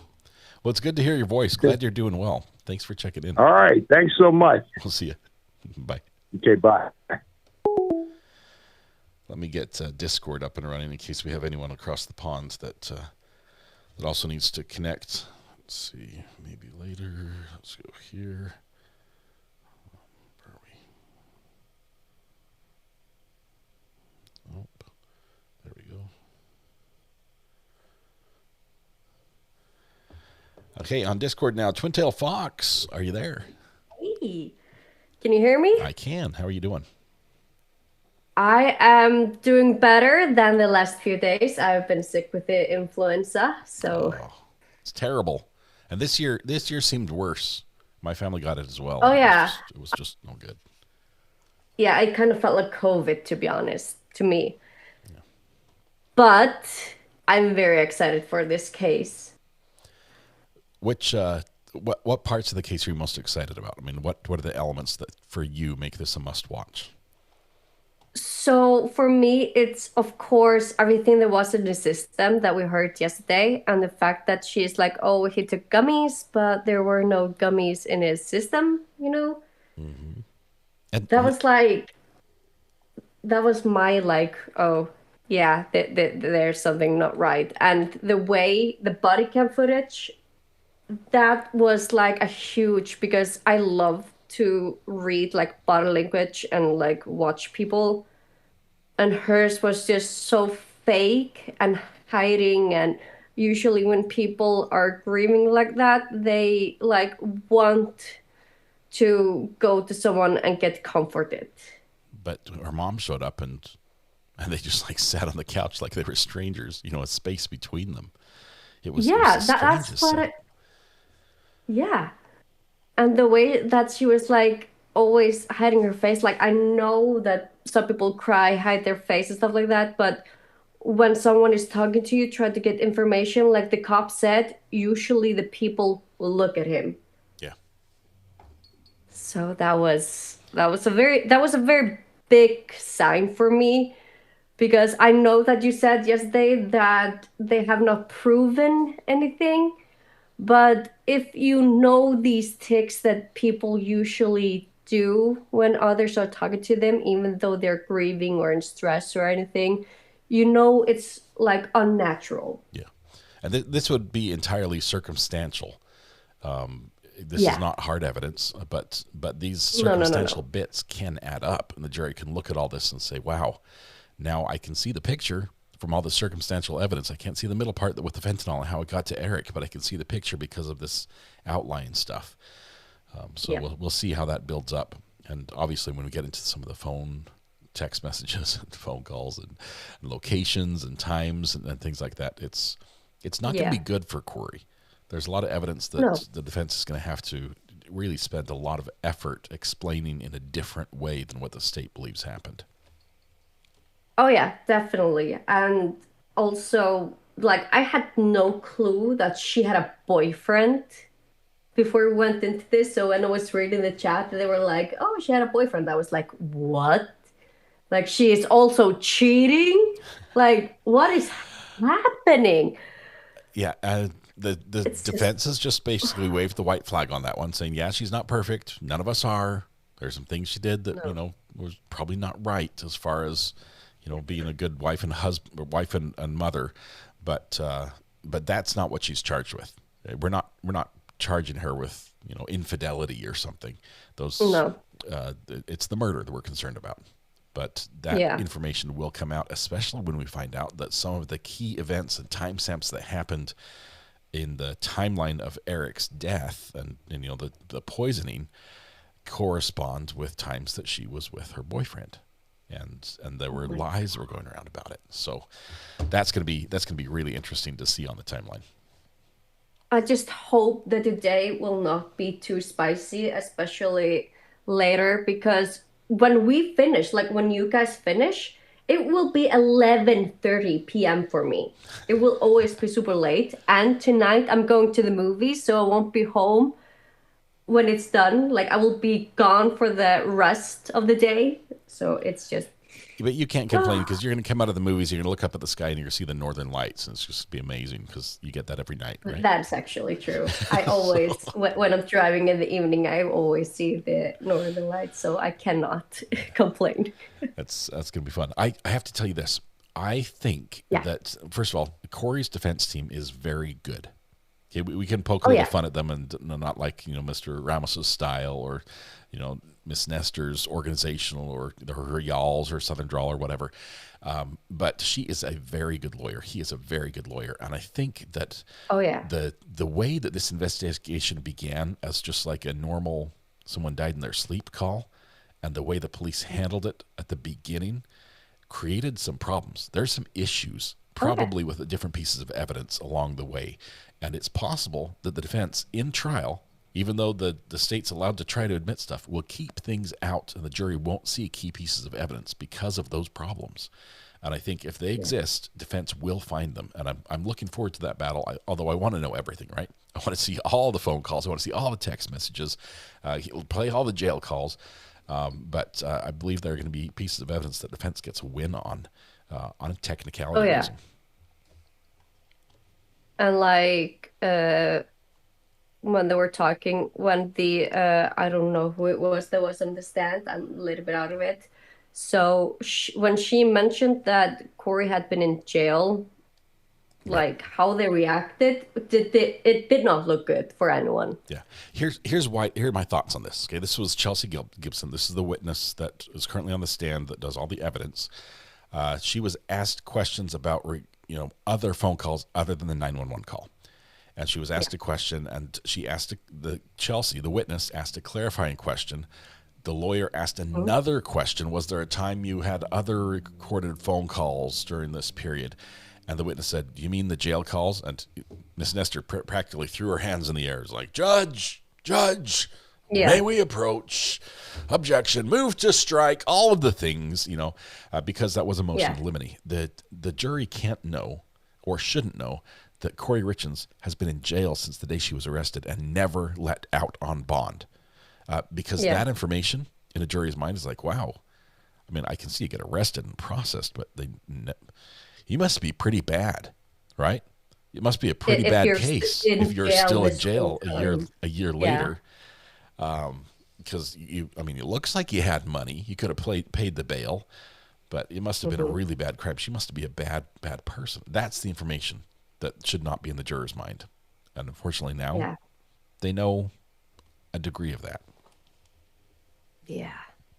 So if she would have reacted a little bit differently and more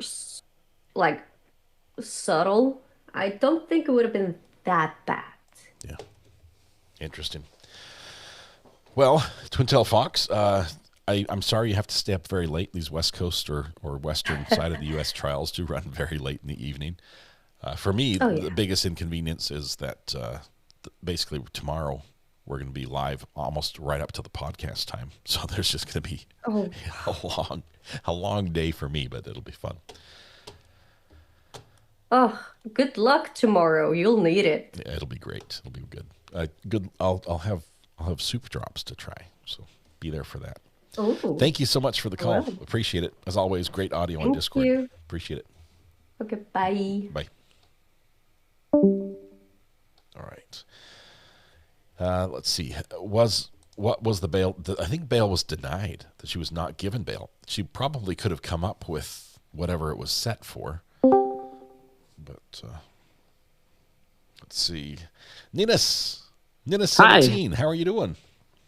I'm slightly less nervous this time. Oh, good. You should be. Less nervous, I mean. Well, I haven't really been following this case this much.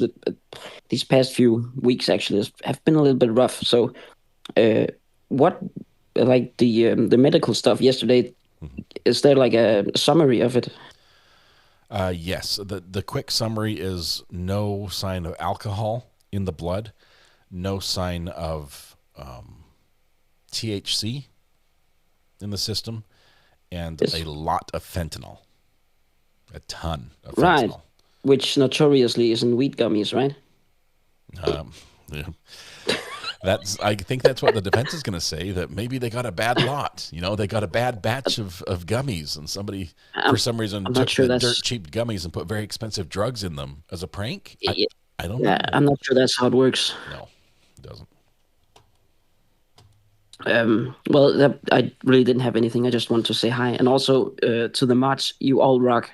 Yeah. Hey, while you're on the phone, we've been talking and going back and forth about a little award that we might give out. Yes.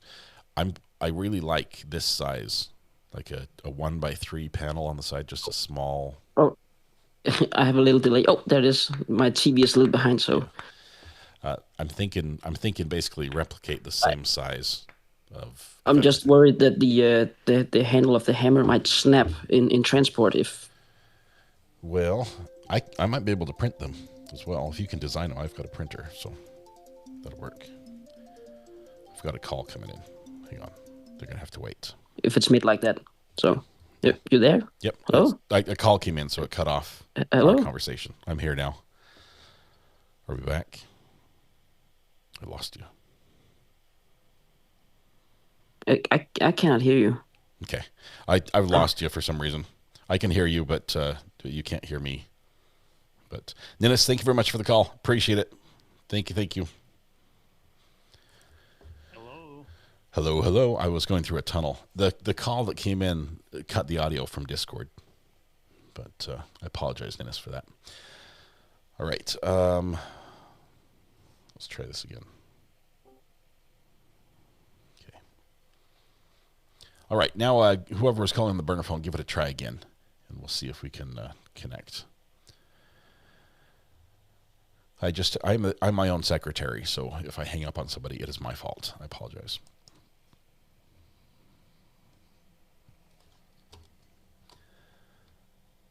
Let's see.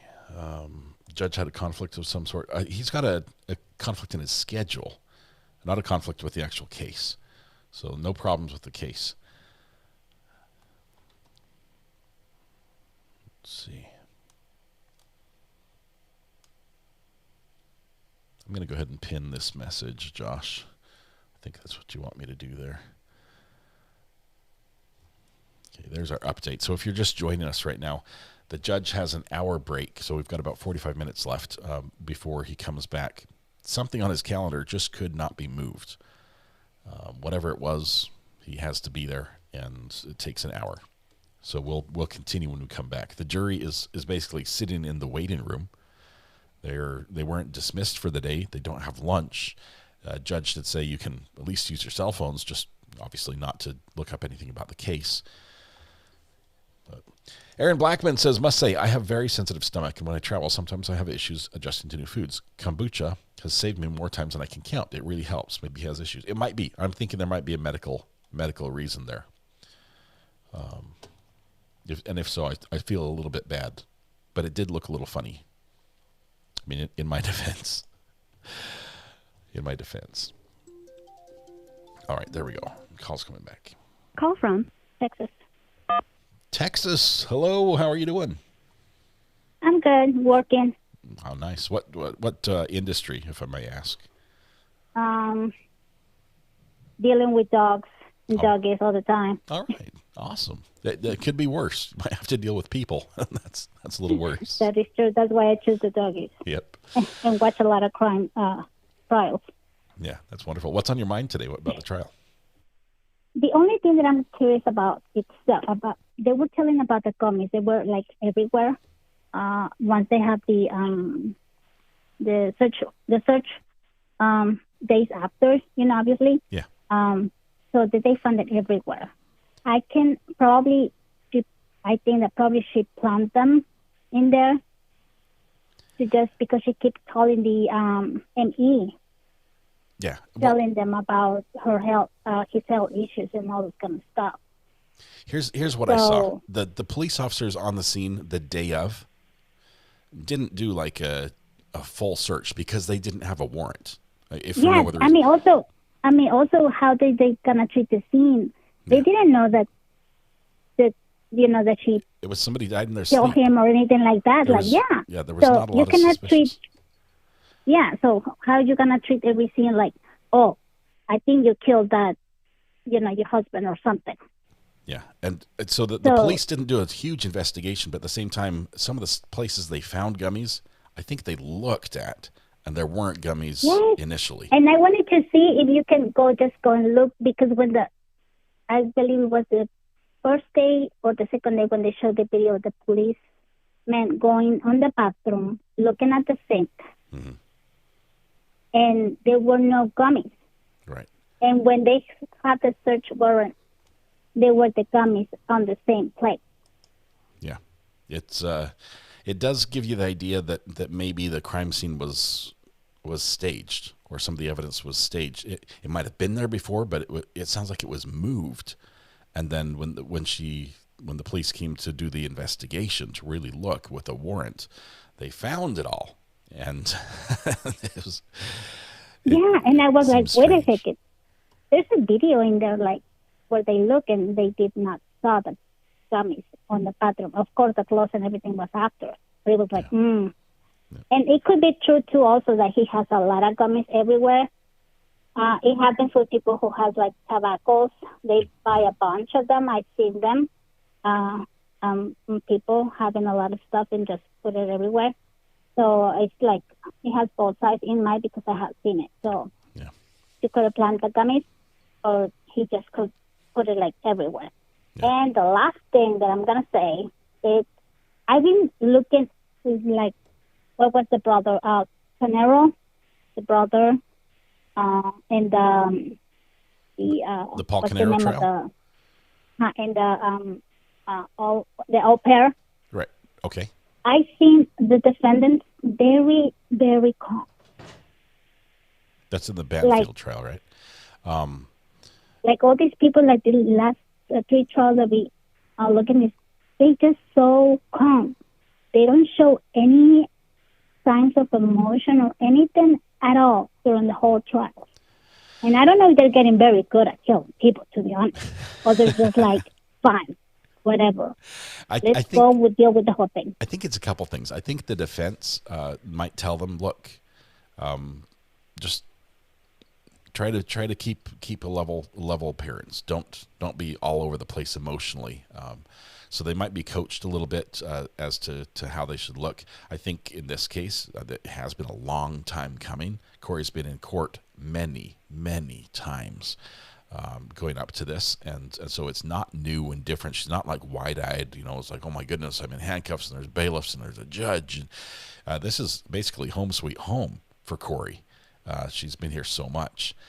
So I think there's a level of comfort there, but at the same time, as we start, digging into details about her life and showing the videos of her home and the 911 call, all that. Well, she is rapidly breathing several times, and we've seen her many times just licking the lips, maybe just a nervous tick. Texas, thank you for the call. I'm going to have to let you go. Thanks for the kind words. Great to talk to you, though. Yeah. All right. Sure. We'll see you. Bye-bye. All right.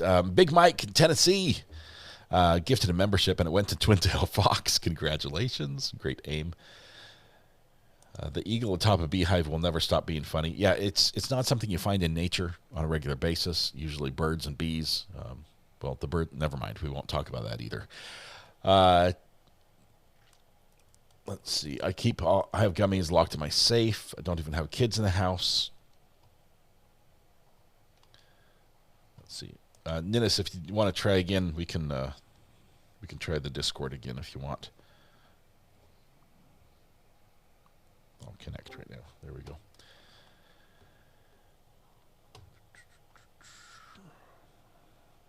Kaylee Rose, hello, welcome. What have I missed? Well, we've continued with the same witness on the stand today, and the judge has had a 1-hour break. I don't know what it is. I personally think, and maybe what I'm speaking for Weather Watch here, I think he had a pickleball, a pre-standing pickleball tournament engagement that he just has to go compete in, and so he's going to run and do that. I don't know what it is. If you know, please let me know. I don't buy them just lying around. I'm sorry. Got to get the pickleball in. Yeah, you've got to get that court time. Have a plastic bin of gummies that I bought from Walmart. Mine cost just a fraction. I've got some fruit chews. Are they the same? No. Gummies are fully legal here in Massachusetts. In Utah, they're not. The THC gummies specifically. Any recreational marijuana or byproduct or recreationally it's frowned upon there. They do have medical, but not recreational. So maybe you can get medical gummies, but not recreational gummies. So you couldn't just go in and buy them at will. Maybe collection of evidence for presentation. Judge has choir practice. That's funny. What's the update on my grandbaby? I'm about a month and a half away from being a grandpa. That's the update, and I'm thrilled. Maple bourbon pickleball. Nexus Lexus, I almost brought a jar of maple bourbon pickles out to sit on my desk because I thought it was going to be that spicy today, and I still might get them on our lunch break. I think it's getting there. We're getting close to the spice.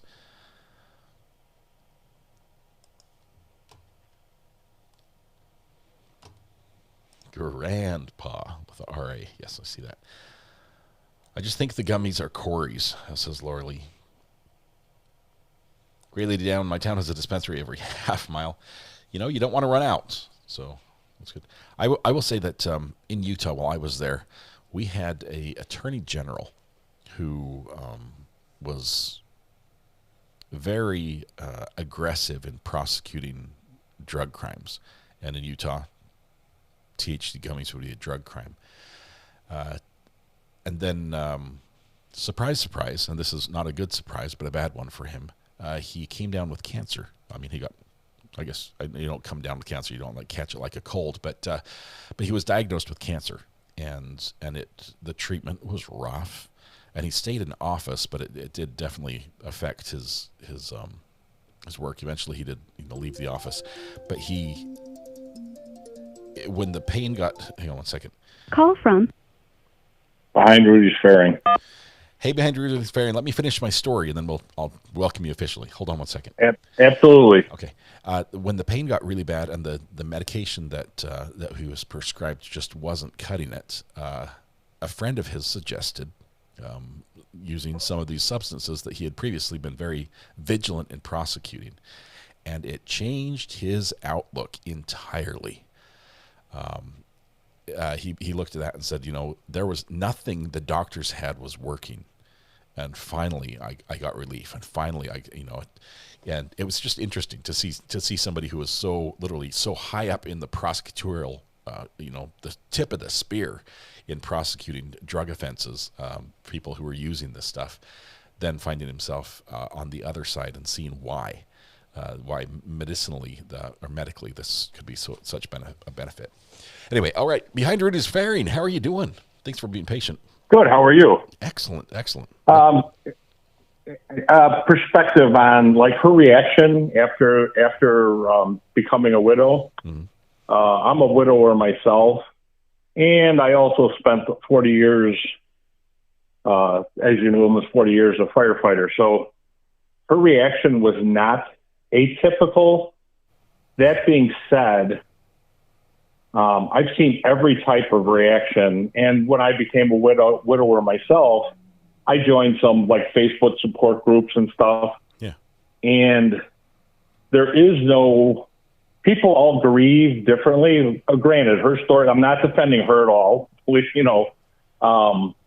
but I've seen the gamut, some widows and widowers go into, let's just say they become very free spirits after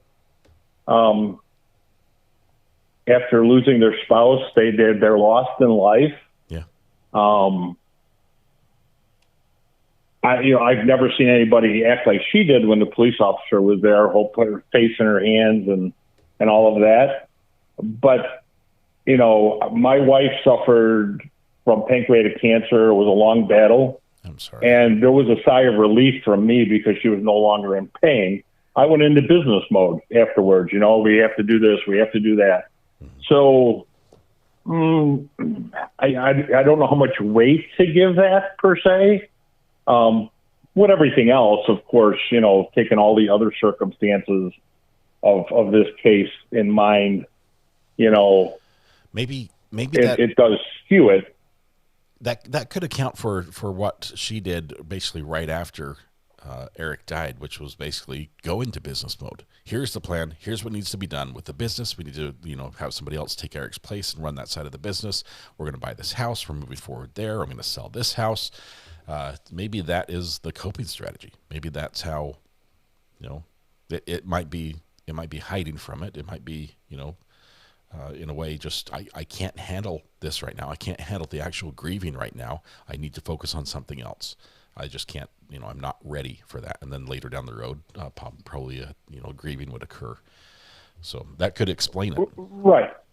Yeah, that's, like I said, the whole, everything, all the other circumstances, you have to take that part and parcel of everything else to do with this case. But how you grieve, how I would grieve, how somebody else grieves, it's all, I've seen the gamut. I've been there for, I've been there for other widows and widowers that have lost lifelong spouses, and I've run the gamut on that kind of emotion, where the emotion goes and where their mindset goes. Everybody handles it differently. So, if I was on the jury, I would have to keep that in mind from my own life experience. That's, if that makes any sense. That's an amazing perspective. I do appreciate you sharing that. You mentioned that you joined a Facebook group of people that were, not identical, but had gone through a similar experience, were experiencing something similarly. being able to be with somebody who understands, at least in a small way, of what you're going through is huge. Because, you know, oftentimes, you know, if I have a friend who experiences loss like that, I haven't. I mean, I count that as a blessing, but I haven't been in that situation. And I'm like, you know, you pat them nicely on the shoulder and say, I'm so sorry, but I just can't. I can't be there and understand what they're going through. So the group of people that's able to give support and understand exactly what it's like, that's huge. That's awesome. Yeah, and I'm what 7, 8 years out now. So you know, I've gone back into the dating world, and I found out that you have it's going off track here a little bit. You get back in the dating world, and you start seeing somebody who's divorced, and they want you to take your pictures down and all this other stuff. It's like, no, I didn't stop loving her. I lost her. This wasn't a divorce. They don't understand. They can't make that correlation either. A divorced person, as opposed to somebody else who is a widow or widower, doesn't understand that you didn't not love that person. You didn't separate because you couldn't get along anymore. They were taken from you for whatever reason. You know what I mean? So there's some dynamics there that people don't understand. So anyway. Fascinating. Behind Rudy's Fairing, thank you very much for the call and for offering that perspective that I can't, that I don't haven't experienced, but I appreciate that. Okay. Well, you have a good day, Scott. Keep up the good work. The mods are great, and I love the channel. So it's always great talking to you. We'll talk to you soon. Thank you so much. We'll see you. Yep. You too, sir. Bye. Bye. All right, we've got some great people that are giving perspective. Oh, it looks like I've got possibly. Oh, that was Discord disconnecting and connecting again. Great perspective there for sure. I will say that the officer who observed Kouri, his testimony was her reaction specifically with the eye contact or the lack of eye contact and the hands on the face. He said, that's something I've never seen. That's the part that, whether someone bursts out crying or not, that everybody's different, but just the way she was acting there, seemed off to him from all the time, from the dozens, if not hundreds of times he's been in a situation where, someone just is, barely experienced this loss in their family or in a close relationship. It was off for him. And I'll say, to me, it seemed off as well. There's stuff in there that just didn't make sense, and I've got questions, but that's not enough to convict. That doesn't mean guilty for me. It doesn't mean the state has met their burden. They have not yet, and I'm waiting for more evidence. They need to bring in the 911 operator. Well, I think the call's coming in. And this is the funny thing. This goes back, Gray Lady down. This goes back to the sidebar we had where the defense was trying to play the 911 call in its entirety on cross-examination of the witness who's on the stand right now. And there was a big sidebar. It took forever. And then she said, okay, well, come back to that later in the trial. I think the state will play it. The state is bringing in that 911 call, or at least part of it, and the defense will be able to play all of it. But it's funny that the defense tried to get it in now, and the state would not let them because it's not admissible yet in the way they're doing it. So it must have been frustrating for defense. Hello? Hello? Are you there? I think they hung up.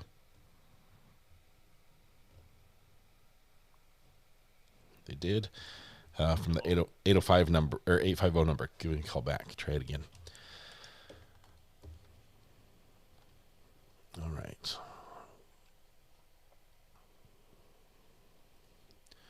Some people go into shock. I understand what shock is. I go into shock in traumatic scenarios too. I've done it. I imagine I'm the human form of like a fainting goat, right? If you guys have seen the videos of the goats where you just go say boo and they their legs stiffen and they fall over, that's me.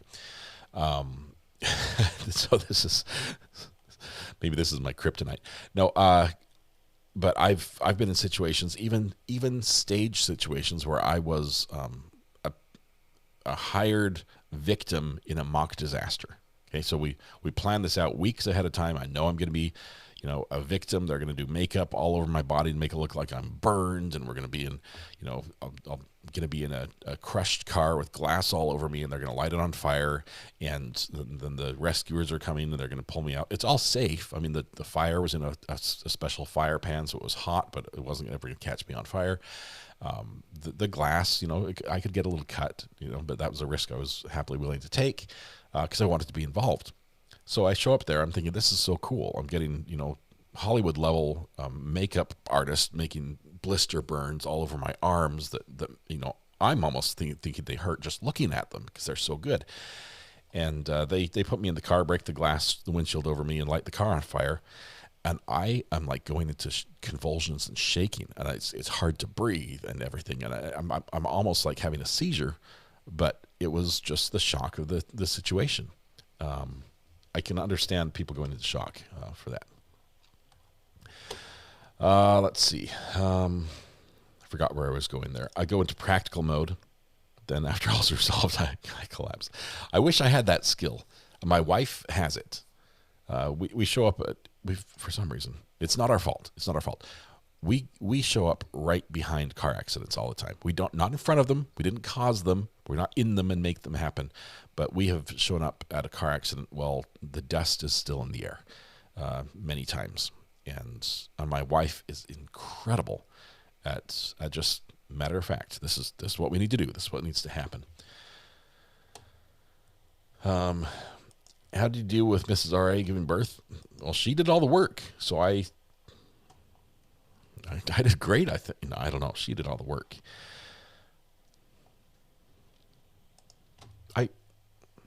I don't always go into shock though. I have shown up. We were driving actually in southern Utah, down by Zion National Park.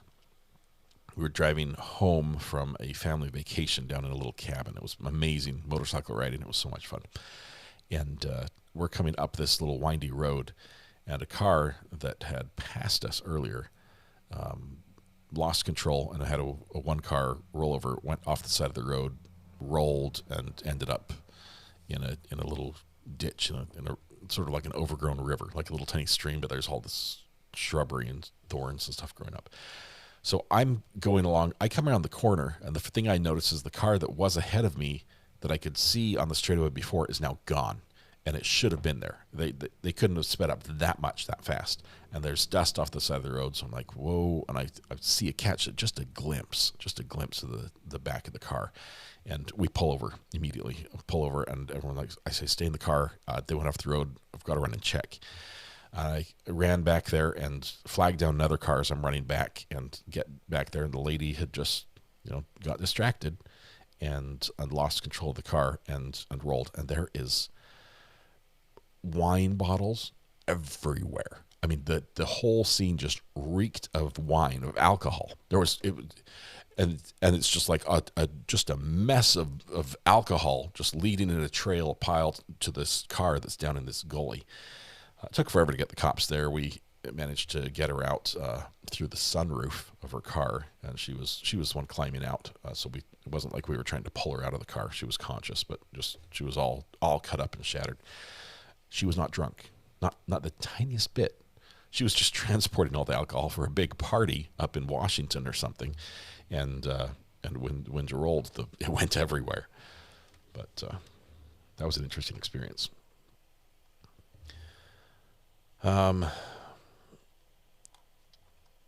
Yes, when Mrs. R.A. gives birth, R.A. gets a pew-pew. I stopped doing that, just for the record. I stopped. I don't have 6 happy birthday pew-pews. Anyway, I learned my lesson. We are about 20 minutes from the judge being back in court, so we can take a little break if needed. We're going to keep the live stream going, so you'll see whatever happens in court when it happens. Right here, audio's live as well. I stopped only because she stopped giving birth. I didn't do it 6 times, is what I'm saying. We have 6 kids. I didn't get 6 pew-pews, one for each one. I am Super T gifted a membership. Thank you. That went to Two Dog Mom. Congratulations. Kelly Rose says, morning recap, anything substantive? Not a ton. This has been mostly cross-examination of this expert, or not expert, but the evidence witness, and it's revealed a few more flaws in what I would say was an investigation that wasn't done extremely thoroughly. It wasn't a botched investigation by any means, but it just seems like it was loose. It was just there might be some I's that weren't dotted and some T's that weren't crossed. That sort of investigation. And the defense is digging for those little mistakes, because if they can catch those and capitalize on them, they may be able to keep some evidence out of the trial. So that'll be fun. Let's see. Josh, are you the person who does the program on Thursday nights with RA? He's been on our podcast on a Thursday night, but my podcast partner is Thomas, different mod. Let's see. Can you imagine the chain of custody in a future Nancy Guthrie case with the gloves? I guess, Camilla, let me give you a quick update on Nancy Guthrie. I do get updates from the Pima County Sheriff's Department on the regular, and the last update is probably the most disheartening one. We do know that the family, Nancy Guthrie's family, or Samantha Guthrie, has posted and announced $1 million reward. That's in addition to the $200,000 the FBI has. So $1.2 million is out there for information, that leads to the recovery of either the body or capture the person who did this.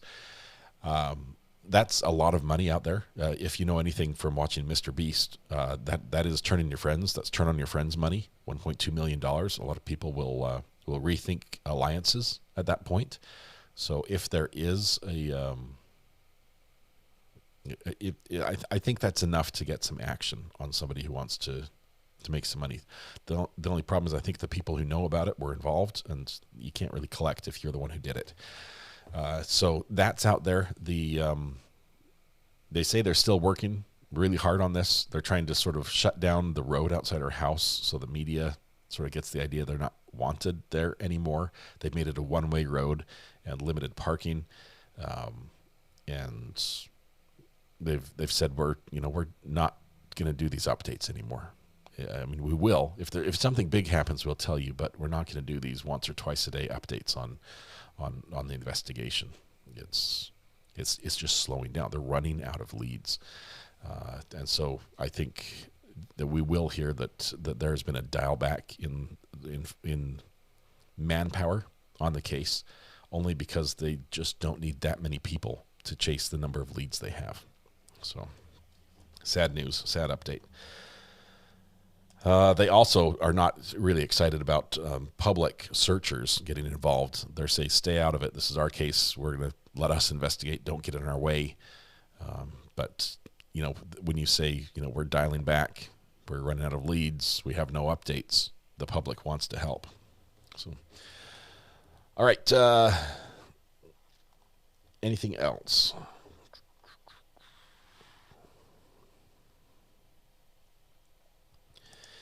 It would be enough if we're an actual ransom.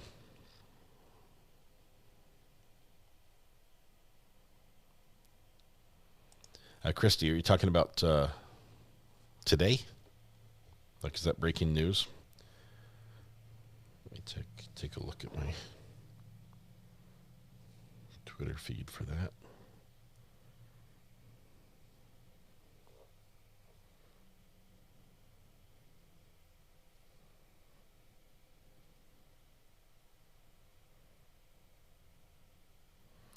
Yep. That comes through JLR Investigates, who's live down there. Multiple federal vehicles just arrived at the home of Nancy Guthrie.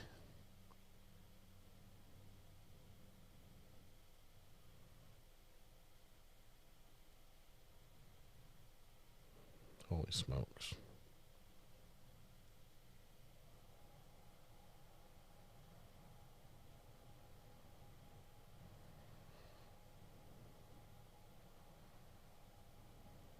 So give it some time. We'll probably have an update today then on that.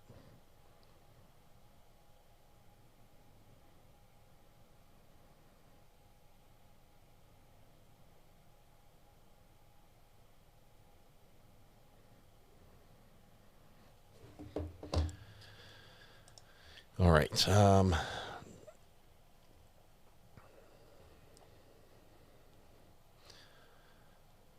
Where did people see that the FBI just showed up? JLR Investigates, who's a YouTuber who's been on the scene outside the Nancy Guthrie home, has some video of a lot of cars showing up, and it's fairly recent this morning. They already left.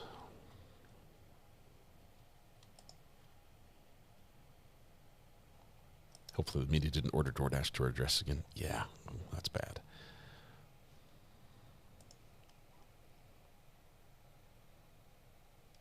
Brian Anton also reported it. Do like Brian. He's really good. Why are your comments being deleted? They're not being deleted. No comments have been deleted for a long time. I can tell you that you probably used a banned word. If you use a word that's on our banned list, name calling, rude names, some curse words, things like that, it never even goes to the mods. It doesn't even appear on the screen. So just reformat what you're saying. Make sure it doesn't have anything rude or mean in there, and post it again. Just change the wording, and it might work. I'm so happy to be here with my true crime family. Says, love my grandkids. Everyone be kind and love one another. Life can be hard. We all need someone to lean on. Thank you. Love my grandkids. 33 months makes you an OG. They're still there at Nancy Guthrie's. YouTube has been having problems. Yes, we found this morning. Even some of our mods had to try 3 times to post a comment before it would actually show up in chat. That's a YouTube issue. It's not something we've done on our side.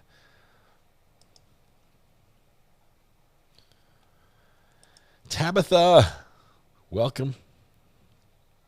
It's great to have you here. Josh, there's Josh coming in with the confirmation. Even the mods are commenting about the chat issue. You have to type it several times. What is an OG? We call it, Ed, we call it like original goat. And by goat, we're referring to our little screaming goats, which is the greatest of all time. So it just means you're one of the original gangsters, or the original goats, one of the people who've been around since the beginning of the channel, or at least for long enough that you can claim that this is home. Georgia Lisa, loving this community already. Georgia, welcome, and thank you. Thank you for your support. And love did I mention this before? I love the sunflower. I love sunflowers. Let's see. Did you see that the mom that disappeared 25 years ago was found alive and well? Tiffany, this is a North Carolina story, I believe. And yes, I was actually talking with with law enforcement here in Greenville over the weekend about this case. I am still trying to get access to some of the cases that are here in Greenville. We have some great cases local to me. We have some big stuff. It's pulling teeth. I mean, it is so hard to get the judges to allow cameras in the courtroom, even though technically on the books it's legal. It just needs their go ahead and their nod, and they're like, no, we just don't do that. That's not us. Like, it should be. It's legal. You should have to have a valid reason why I cannot, instead of I just don't want to mess with it as your reason. Lumia Stream, if we do send a lot of commands, Lumia Stream sort of gets bogged down. I have to bounce it. I'll do that here in just a second. Brandy Joe, welcome to the gallery. Thank you. You've got the yellow courthouse. Looks great. Then you must like mine. Took the pic many years ago. I love flowers. Don't know what their names are, but the flowers are pretty. Let's see, Melissa, are you still down in Florida?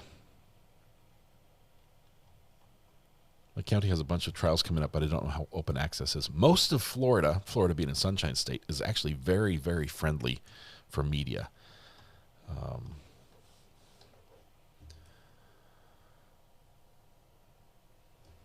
Let's see. Yes, you mentioned loving sunflowers. It's okay. I never know if I say things out loud or in my head. Okay. I think I just missed a call.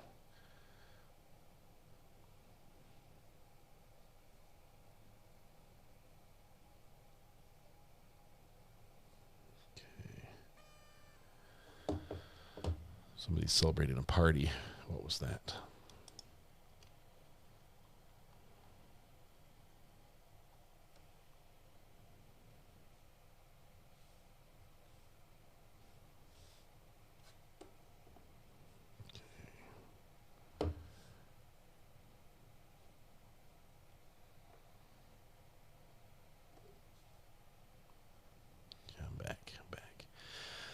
All right. Just a few more minutes, 9 more minutes, and we'll be back underway with the judge's hour break being done. Kim Mar says, congratulations, Recovery Addict, on 68,000 subs again. Yes, we hit it again. And your Richins videos both have over 20,000 views. Amazing. Thank you. I have all of you to thank for that. I appreciate that. It means a ton to me. I know there are a lot of places you can go with your eyeballs and enjoy time. And we've got Angela on the phone. Hold on just one second, Angela. Let me just say thank you. I don't take that lightly. I appreciate the time you guys spend here on the channel. It means a lot to me. Angela, how are you doing? Can you hear me? Angela? You're muted. I see Angela on Discord, but you're muted. I cannot hear you. Like a Discord mute. Sorry. Jennifer Juniper says, I hyped day 1 trial. Thank you. That was a great day to watch. My Discord it's just not working well today. No, it's me. Sorry. Oh, okay. I was about to hang up. I was like, I'm about to give up. Angela, we've got just a couple minutes before the judge comes back. What are your thoughts today? I'm still not watching, so I am still busy with life. I do not like when life gets in the way of court watching. It is so not nice, you know. I agree. Yeah, but hopefully I will be, although I have plans for Friday night, which I invited you, but I don't think you saw my message in Discord. So, yeah. It was on As the Gavel Drops? No, it's this Discord. Okay. Me and I am probably going to butcher the name, but the person from Denmark and the one from who lives in on Iceland. Yeah, Twin Towers. There are cheap flights now to Sweden. You're welcome to. Hey. By cheap, I mean I did not expect $300 one way. Seriously. That's like, domestic flight prices right now. That's pretty good. So what am I invited to? Just looking. Oh, there is a Disney party. Disney/Nickelodeon/ Hannah Montana / High School Musical / the whole bundle. Legos? I don't think so. But the whole bundle, Nickelodeon, Disney stuff, party on Friday, which you and everyone else is welcome to come. I can send the invite. This court's not holding the court on Friday, so I would be available. But I have to admit, I have not kept up my passport. I don't think I can get it done in time. It's all right. Well, there's always next time, right? Next time. All right. Sounds good. Or I can come over for the World Cup, which is in a few months. All right. We're going to win. I'm planning on that. We're on a winning streak right now. So. You don't think so? Sorry for laughing. I'm so sorry. Sorry. Yeah, I don't know. I don't think we're going to win World Cup in soccer, but or football. I mean, you can maybe win. You can win like a bronze or something like that. Or I mean, I'm not gonna discourage you, and say no. You're not. We can at least dream, right? Yeah. Okay. Yeah. All right. Yes. Anything interesting happening today that I can look forward to whenever I am on day whatever today is? Defense is doing a good job pointing out little flaws, mostly in chain of custody today. So we're looking at all the evidence, the path it took to get to the police, not so much as the evidence itself. That'll come in subsequent witnesses. But if the defense can win at this stage, it's going to be huge. So far, they have not been winning, but that's where we are today. So it's a very important day, even though it's not the juicy bits yet that we've been waiting for. Well, I will be catching up on 1.25 speed, and hopefully I'll be all caught up by Monday, which I doubt, but awesome. I can dream. Awesome. Well, I hope your schedule's freed up a little bit so you can join us on lives. We love that. So.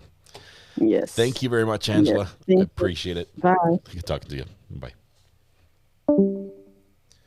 That Discord is it's so clear. It's so clean. I like the sound. All right. A Wendy gifted 5 memberships. Thank you. Thank you very much. There's always cornhole. We'll win at cornhole. We will. That's a game that we here in the South, we are dang good at. We're not going to win at World Cup soccer. All right. We're looking at 12:26. Any minute now, the judge should be back. Ever heard that Sweden is apparently cheap right now? Is there a bronze in the World Cup? Can I just talk Olympics just for a second?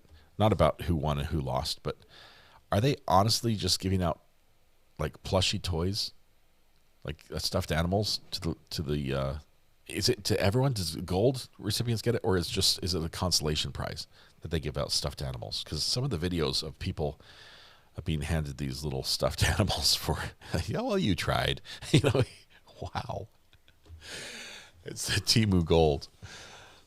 Just amazing. Oh, everyone gets it. Okay, that's a little better. It's a little better. Maybe they've done this for years, but all the videos I've seen on the timeline of social media of everyone getting a Beanie Baby for their world-class performance. Hilarious. How can I get in on the stuffed Olympic plushie craze? No. I'm not. I'm definitely not going there.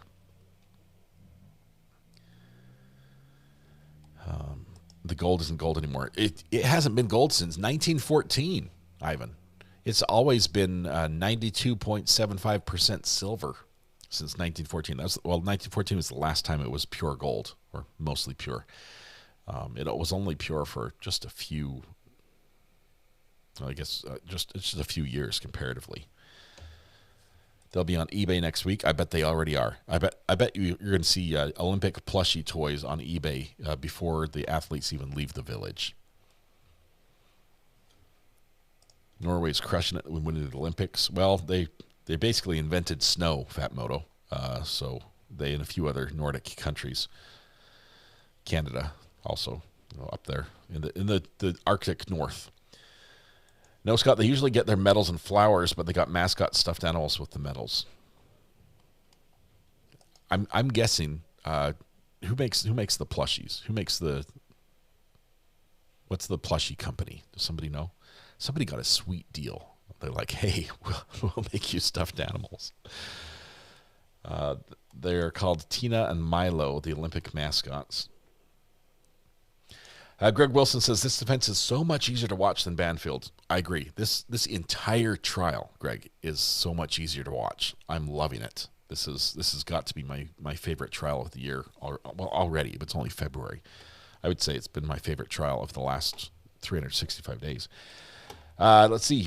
Jay Reno, 6619, made it red. Congratulations. That's 36 months. $174.65 membership, $399.20 gifted membership, $327.44 in super chats equals $492.10 into RA. I miss your old channel. Need the male mod perspective. Thanks. Oh my goodness, Jay Reno. That's huge. Your support is huge, and you've documented it, I guess, for tax purposes, if nothing else. That's amazing, and 36 months of support. Thank you. Thank you. I do miss the days we could do a roll call and welcome everyone personally into chat. Those days are long gone, but occasionally we get to have days where it's laid back like that again. We won the most medals in Winter Olympics ever this year. Paralympics are on next week. Love them even more. Such an inspiration to overcome my own trials and challenges. Oh, the Paralympics, I do not like watching them because it makes me feel so bad about what I'm not accomplishing. With the ability that I potentially have, the level of achievement that I am achieving is pathetic compared to the Paralympics. With people who have, I won't say don't have as much ability, because they clearly have more than me.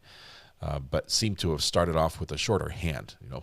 Not literally. That was terrible wording. I apologize for that.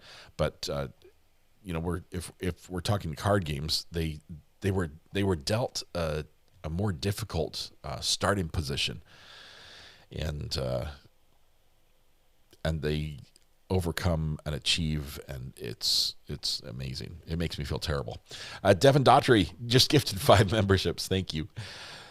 That was bad, Walker. It was terrible. If I could go back, I would take those words out of my mouth and not say them. I'm just burying myself. It was bad. Welcome to live YouTube. Summer Olympics in LA next. Those will be good. Bad news, you can't go back on the internet. No, it's going to be... All I can do is just say... Oh, that was terrible. I apologize. That's it. Thank you, Ricky C., for that one.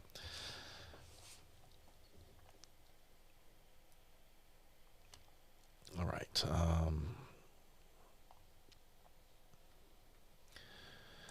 Grand Theft Auto Olympics. Remember in the beginning when we started 110 years ago? Bravo Chick is betting Michael Phelps lights the cauldron in LA. I think you can actually make one of those bets. There are websites out there where you can bet on just about anything. And John, I'm trying to forget about it. Don't remind me what I said. Most of us get in the way of our own achievements. Some of us get in the way of our own attempts to achieve. So that's where I find myself all too often. There were 2 great LA car chases yesterday. I think one of them ended with a tree. Is that the one you watched? Is that one of them? There was a missed turn and a hard right ran into the tree. Yes, one ended on a tree. And then she got out and walked away. Who won, the tree or the car? Tree. Tree won. I don't think they even lost a leaf. Lizzie says, I hoovered and I washed myself today. That's as big an achievement that's going to happen. I'd count that as a win, Lizzie. Congratulations. Great job. Then they just started walking. Well, honestly, walking is much less suspicious than running. But they don't realize the camera saw it all from the sky. I once won bronze in a shooting tournament. Only competition I've ever been in. I won a turkey. Have you ever heard of a turkey shoot? It actually doesn't involve shooting the turkey at all. What happens is, where I grew up, there was they called it the Lions Club, but it, oddly enough, did not have any lions in it. But there's a club, an organization that holds, sponsors what's called a turkey shoot. And so you would show up, you show up with a shotgun, which is a scatter gun, a gun that's designed to shoot pellets in a spread pattern. And you'd go and you shoot clay pigeons. A clay pigeon also is not a pigeon. So the naming on this whole thing is terrible. The clay pigeon is actually a clay disc that flies like a frisbee. It's a biodegradable clay. It's all natural. So you just launch the clay pigeon over, believe it or not, the city. And then you just fire a shotgun at the city. And you hope to hit the clay pigeons. If you hit enough clay pigeons and you win, you move up in the bracket, and the winners would get like a free shotgun. The losers would get a turkey. I won a turkey. But a turkey shoot is actually a lot of fun. It's just a lot of people shooting clay pigeons and winning turkeys. Aaron Blackman, another thing about Ramos being so animated the other day, Alan Jackson said that part of good lawyering is being able to use theatrics. Thoughts? Yes, but also part of good lawyering is knowing when you should and when you can and when you can't. And he was at the can't stage and he tried anyway. And yesterday is his mea culpa moment, even ending with an apology, probably for, in his mind, what he did yesterday. Still call it a turkey shoot. Let's see. A stuffed turkey? No, you win a frozen turkey, like that you would then cook at Thanksgiving. So they just give out, I don't know, they buy out the whole store of Norbest or Butterball turkeys, whatever they are, and you go up and you go to your turkey shoot. You do your best, you lose, and you get a consolation prize of a turkey. It's definitely not turkey hunting in any way. Turkey is my least favorite meat. Ivan, you're cooking it wrong. Oh my goodness. We need to talk. We'll set up some time. I'll show up. I'll bring turkey. I'll bring turkey. You can bring your Wagyu, whatever beef, but you're cooking it wrong. I'm just telling you. All right. We're 6 minutes late. Judge should be back. We gave up on turkey for Thanksgiving years ago. It takes some work. Leftover turkey has a funky taste. I don't do leftover turkey beyond about day 3. After that, you're really taking your life in your hands.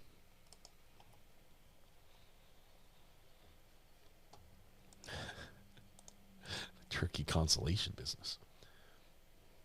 Food poisoning by turkey one Thanksgiving, can't ever again. Mary, now that I have a meat thermometer, I'm much more confident in my cooking. Love a deep fried turkey. It's good, but mine's better. Doing the seasoning, the basting. The key is to not stuff the bird itself. Cook the stuffing separate in a different tray. It really changes the internal temperature of the meat.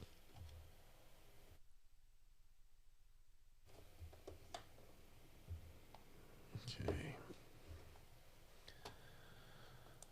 I like deep fried turkey, but I'm scared of deep fryers, so I only eat it when someone else cooks it for me. My brother-in-law is really good at it, so I just let him do it, and then it's good. So it's just skeet shooting? Yes. Skeet shooting is the term, but the turkey shoot is the whole competition. Smoked bacon wrapped turkey. Now you're speaking my language, Tammy. That is good stuff. Pork is my least favorite. Also mine. I grew up eating pork chops as a kid, probably because they were the cheapest meat that was available, and that's just, we didn't have a lot of money. And my mom cooked them amazing. I think she would do like an egg flour dip. Like she'd dip them in like an egg, mixed up blended egg, and then do a light flour and then pan fry them. They were incredible. I liked them. My wife is amazing at cooking pork. She does a thing where she cooks it with orange juice and all these seasonings, and it's just it's so good. All right, now we're talking about food, and that's not appropriate until the podcast tomorrow. So please join us for the podcast where we will talk about probably the worst food I've tried all year, which is this guy right here. Soup you can suck on. Yes, Progresso made candy-shaped, candy-looking soup drops that Thomas and I are going to be trying. Tomato basil soup drops. It looks like a cough drop, looks like a Werther's, tastes like tomato soup or chicken noodle, or I think there's a beef stew. Yeah. Not a sponsor. We paid through the nose for them. They were ridiculously expensive. We will try it so you don't have to. That would be like sucking on a bouillon cube. Yes, but it will have the sensation and the feeling of eating a Werther's, which makes it worse.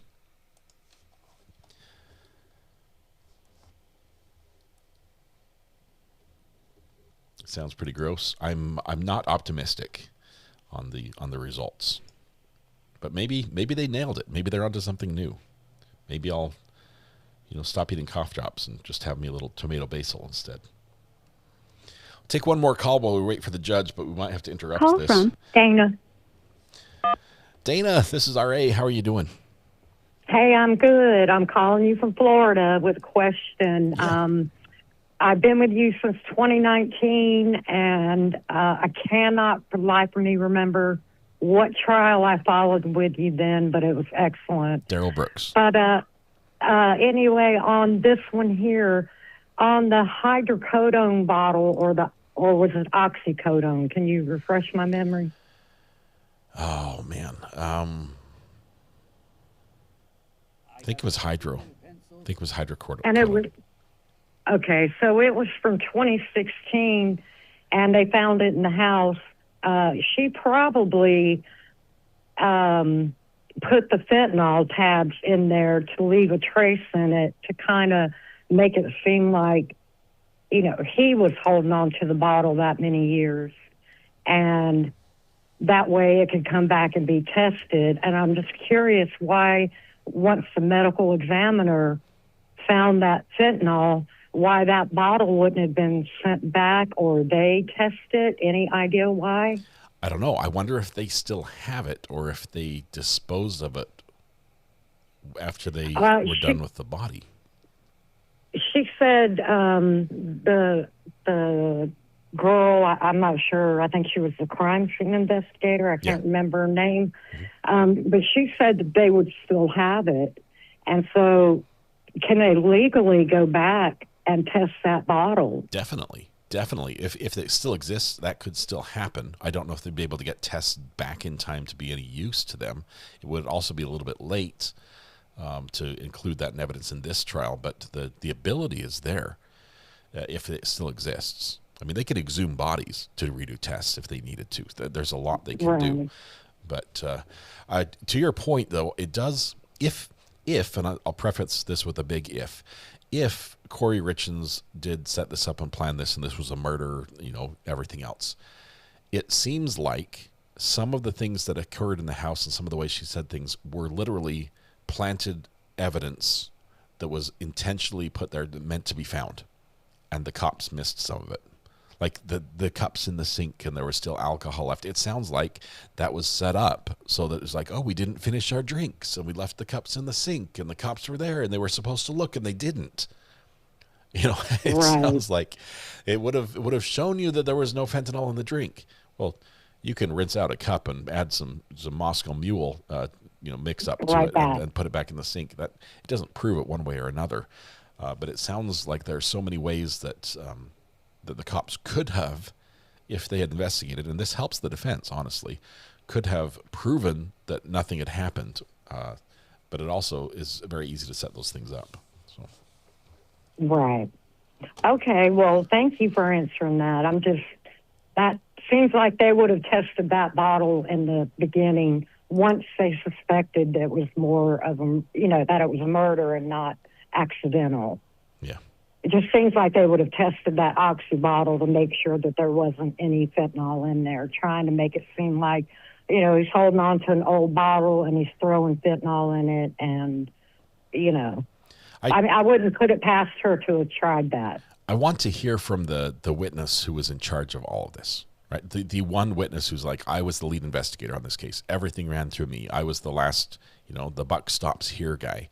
Because so far everyone's like, I just did my little job, and that's not my job, so I don't know about that. I didn't worry about that. Didn't look in the kitchen. Didn't walk in the kitchen. That wasn't my deal. I just did the little log. And so far we've got so many people saying it wasn't my job that I'm worried that the whole job didn't get done because there wasn't somebody who said, hey, make sure this happens. Exactly. Huh. Well, I still believe she's guilty beyond doubt, but we'll see. All right. We'll see if the state can prove it. Thanks so much for the call. Appreciate it. Okay. Thank you. Yep. Bye. Bye. Kouri's memes were bad, but could have been explained by something like the Google search. I think the Google searches will convict her. The memes are terrible. I mean, drying your eyes with $100 bills, and I'm really rich. Yeah. Yes, I was a Viewmont Viking. That was my high school. Now you know my security question. So we, our rivals, Davis Darts. I won't tell you what their mascot looked like. I almost said something else.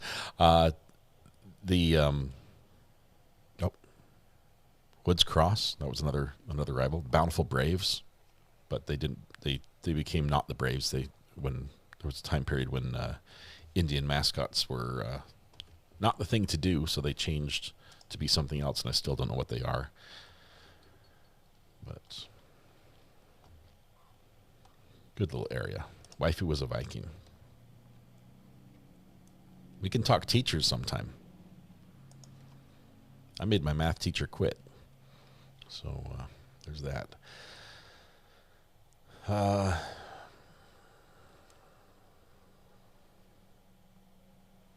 If an addict is using an old bottle, the label will be messed up in 6 years.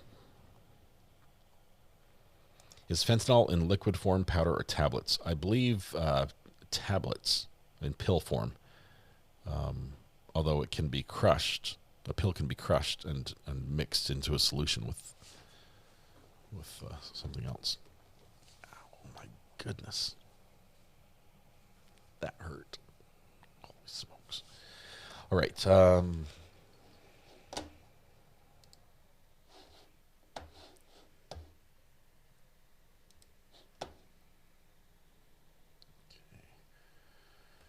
Checking all the recordings. They weren't investigating foul play the day of the 911 call. Right. That was just the basic form for a death. A call where somebody had passed away. You can't get it in liquid. I know you can get hydro in liquid. Hydrocodone. Fent can also be on patches, like a time release. All forms, including a patch.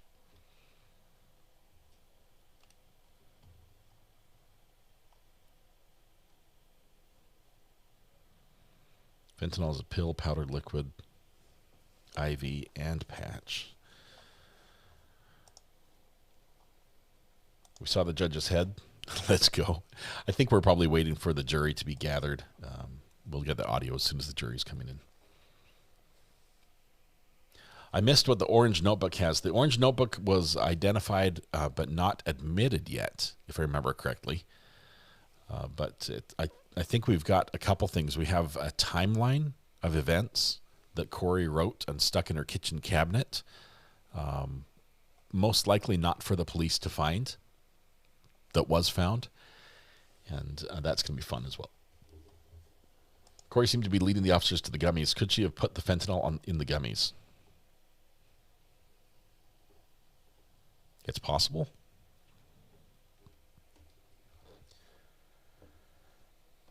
But they have the gummies, like they're in the possession. Most of the bags of gummies are unopened, are in their original package. So I doubt that she would have, contaminated the gummies with fentanyl and then resealed them, hoping that he would open a bag, and that seems like a lot of work.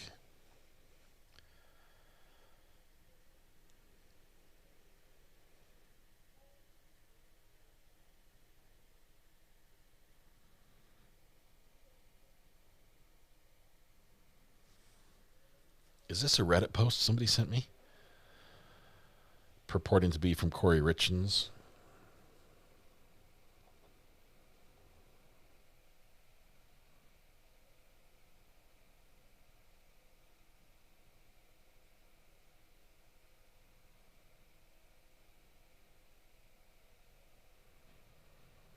It's a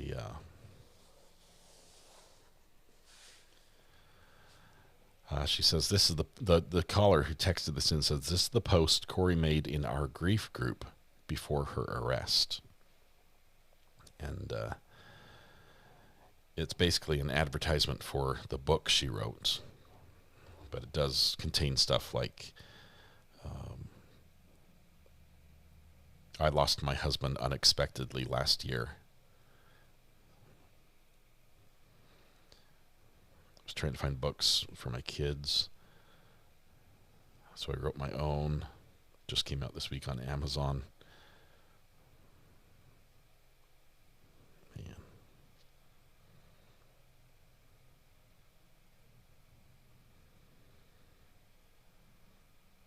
That's wild. That's crazy. Okay, we'll try to take one more call as we wait for the judge. Call from Deborah. Deborah, how are you doing? Doing okay. So I was the one that just sent that to you. Oh, wow. Yeah, she had joined our private Facebook grief group for widows and widowers, and she was doing research asking, like, how we dealt with our kids so she could research for her book. And then we had no idea what was going on. We just treated her like another widow for a little while. And then she got arrested, and our admins booted her out of the group. Yeah, there's some. Yeah. That's not the group that you're trying to assimilate into at that point. There's a different group for people that kill. That do it on purpose. Yeah. Yes. Everybody was really upset about that. That is terrible. That's the abuse of trust and everything there is just. It is. It's kind of a sacred little group. We take care of each other, and for her to come in and that to happen, it really messed with everybody for a little while.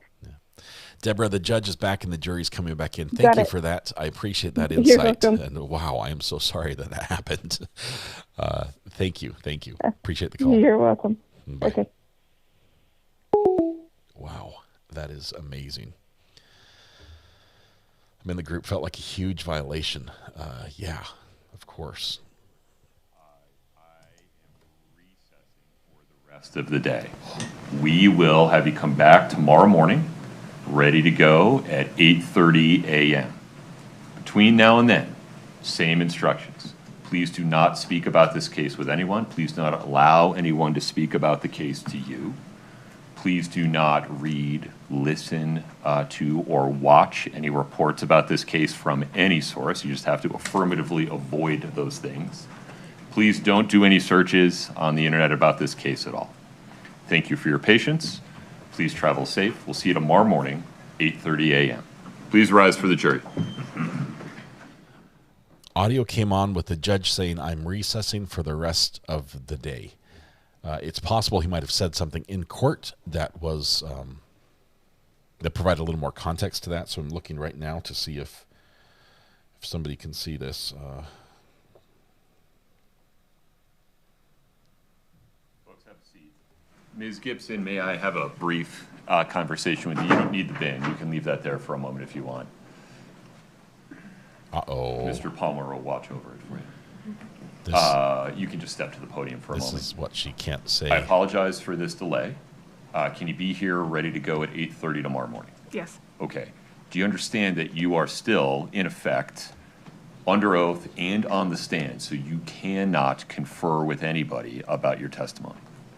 Yes. All right. Can you follow that instruction? Yes. Very good. I'll see you tomorrow morning, ready to go at 8:30. Okay. You'll be taking that bin with you, correct? Yes. Very good. Thanks. Thank you. Okay. Mr. Bloodworth, anything else on the record today? No, Your Honor. Ms. Nestor? No, sir. Okay, very good. The court is in recess. Thank you for your patience. And just that quick, we went from the judge took an hour break to you go home now, and we'll start again tomorrow. I'm just looking to see if anybody has any sort of update online. We're going to let me go ahead and kill the feed here on Top Mark Media.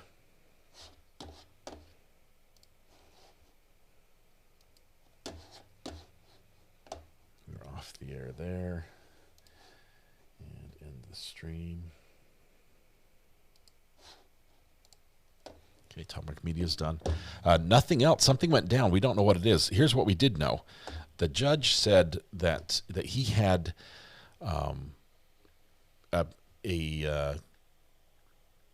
conflict, a timing conflict, a scheduling conflict that he could not get out of, that he had to have, that started at 9:30 and went to 10:30. And he was gone from 9:30 to 10:30 Mountain Time, and plus a few minutes more. When he came back, the only audio we got was that I'm breaking for the rest of the day. We'll be back tomorrow at 8:30. So that was quite sudden, which means we can go to lunch. We can do some court hopping this afternoon, going forward. But let me stop that. Could be something personal for the judge. It could be. I doubt it. Let's see. Day 3 got cut short. Trying to find anything, any update on this.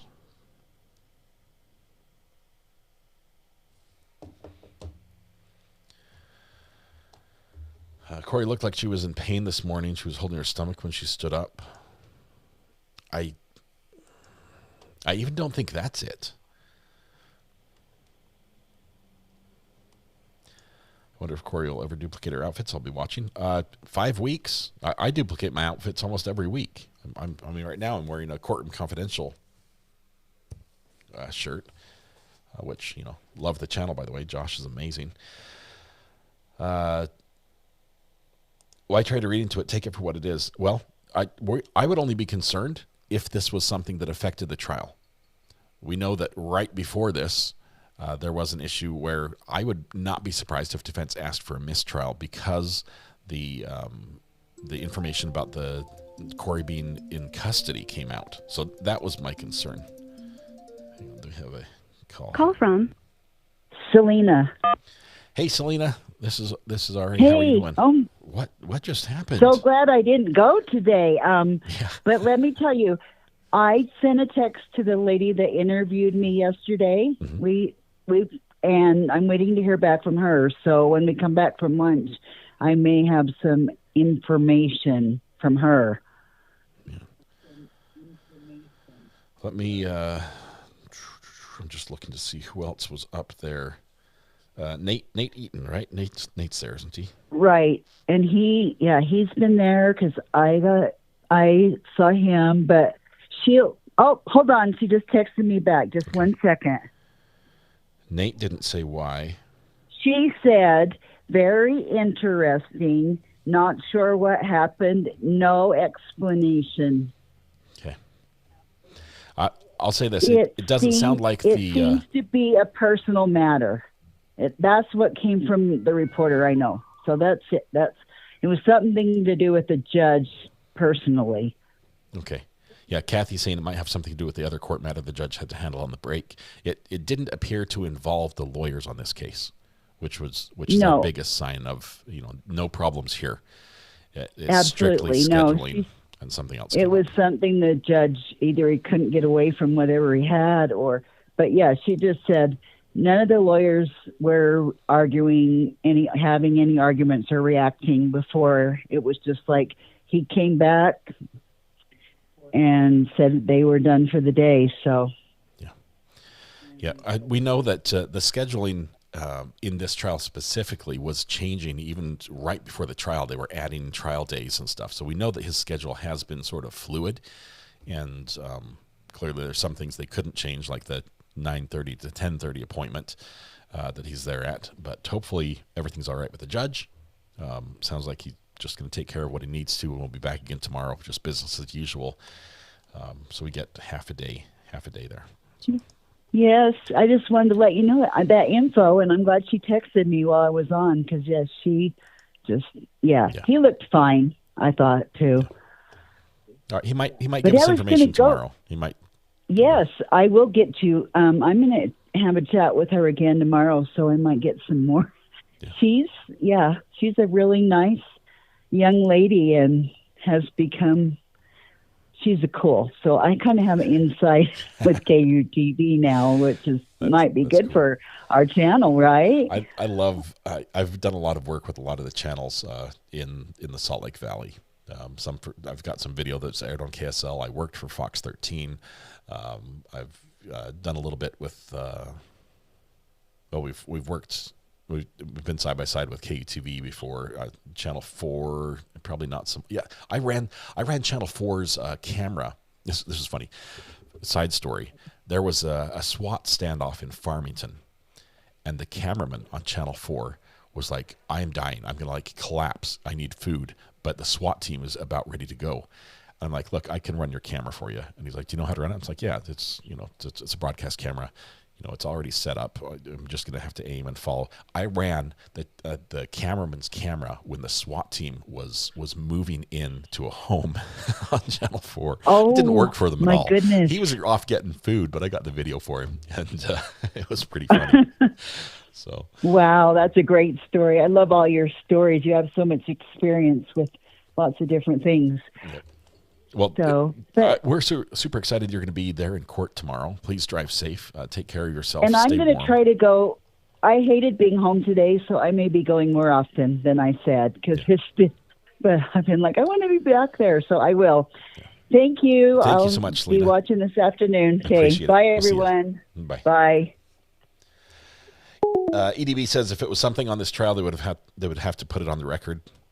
They can do that, but sometimes when there is something that happens in a trial, we're the last people to find out, or we might find out the day later, or when the record comes out. So, Michelle, by the way, 32 months, OG. Thank you so much. Let's go to lunch, shall we? Have you been following the Dale Warner case? He allegedly killed his wife, put her in a tank. It's been very spicy and interesting. We have not. We try to only follow one major case at a time just because it gets so confusing. People might be watching every day in one case and suddenly we jump to another and they're like, wait, is this for the prosecution defense? Why are they in a different courtroom? It can just be difficult that way, so we usually just do one at a time. Take lunch tomorrow for sure. Portal, please. Portal to the afternoon show, which will be court hopping. Give me just 1 second. Let's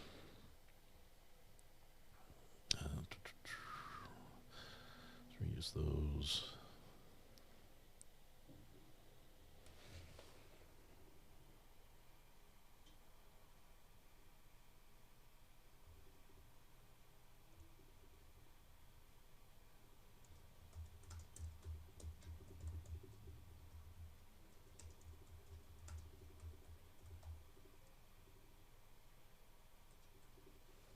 All right. We'll be back at 1:45. That'll give you about 45 minutes for lunch. I'll set up the portal. I was not expecting that today at all. This is a complete surprise. So edit, customization, redirect to the portal, save. Now we're done. All right. There we go.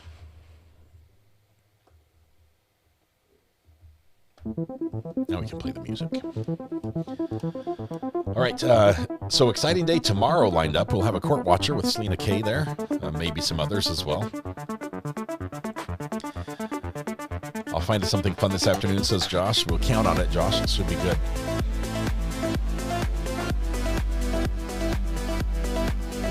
Taking a big bottle of Diet Coke and a fluffy goats.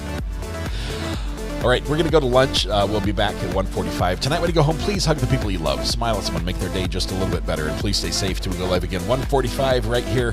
Thank you very much. Winning Smiler, thanks for clicking the subscribe button. Do join us for this afternoon. Obviously, we're not going to be talking Kouri Richins as nothing is going on between now and tomorrow morning. But we are going to jump around to a couple courts that we love to watch. Some fun judges, some fun little courtrooms. Hopefully we can get something exciting to watch. A lot of it's live. Most of it is live. So we'll see what we can find. You guys grab some lunch, grab a little break. We'll see you later this afternoon. Bye-bye.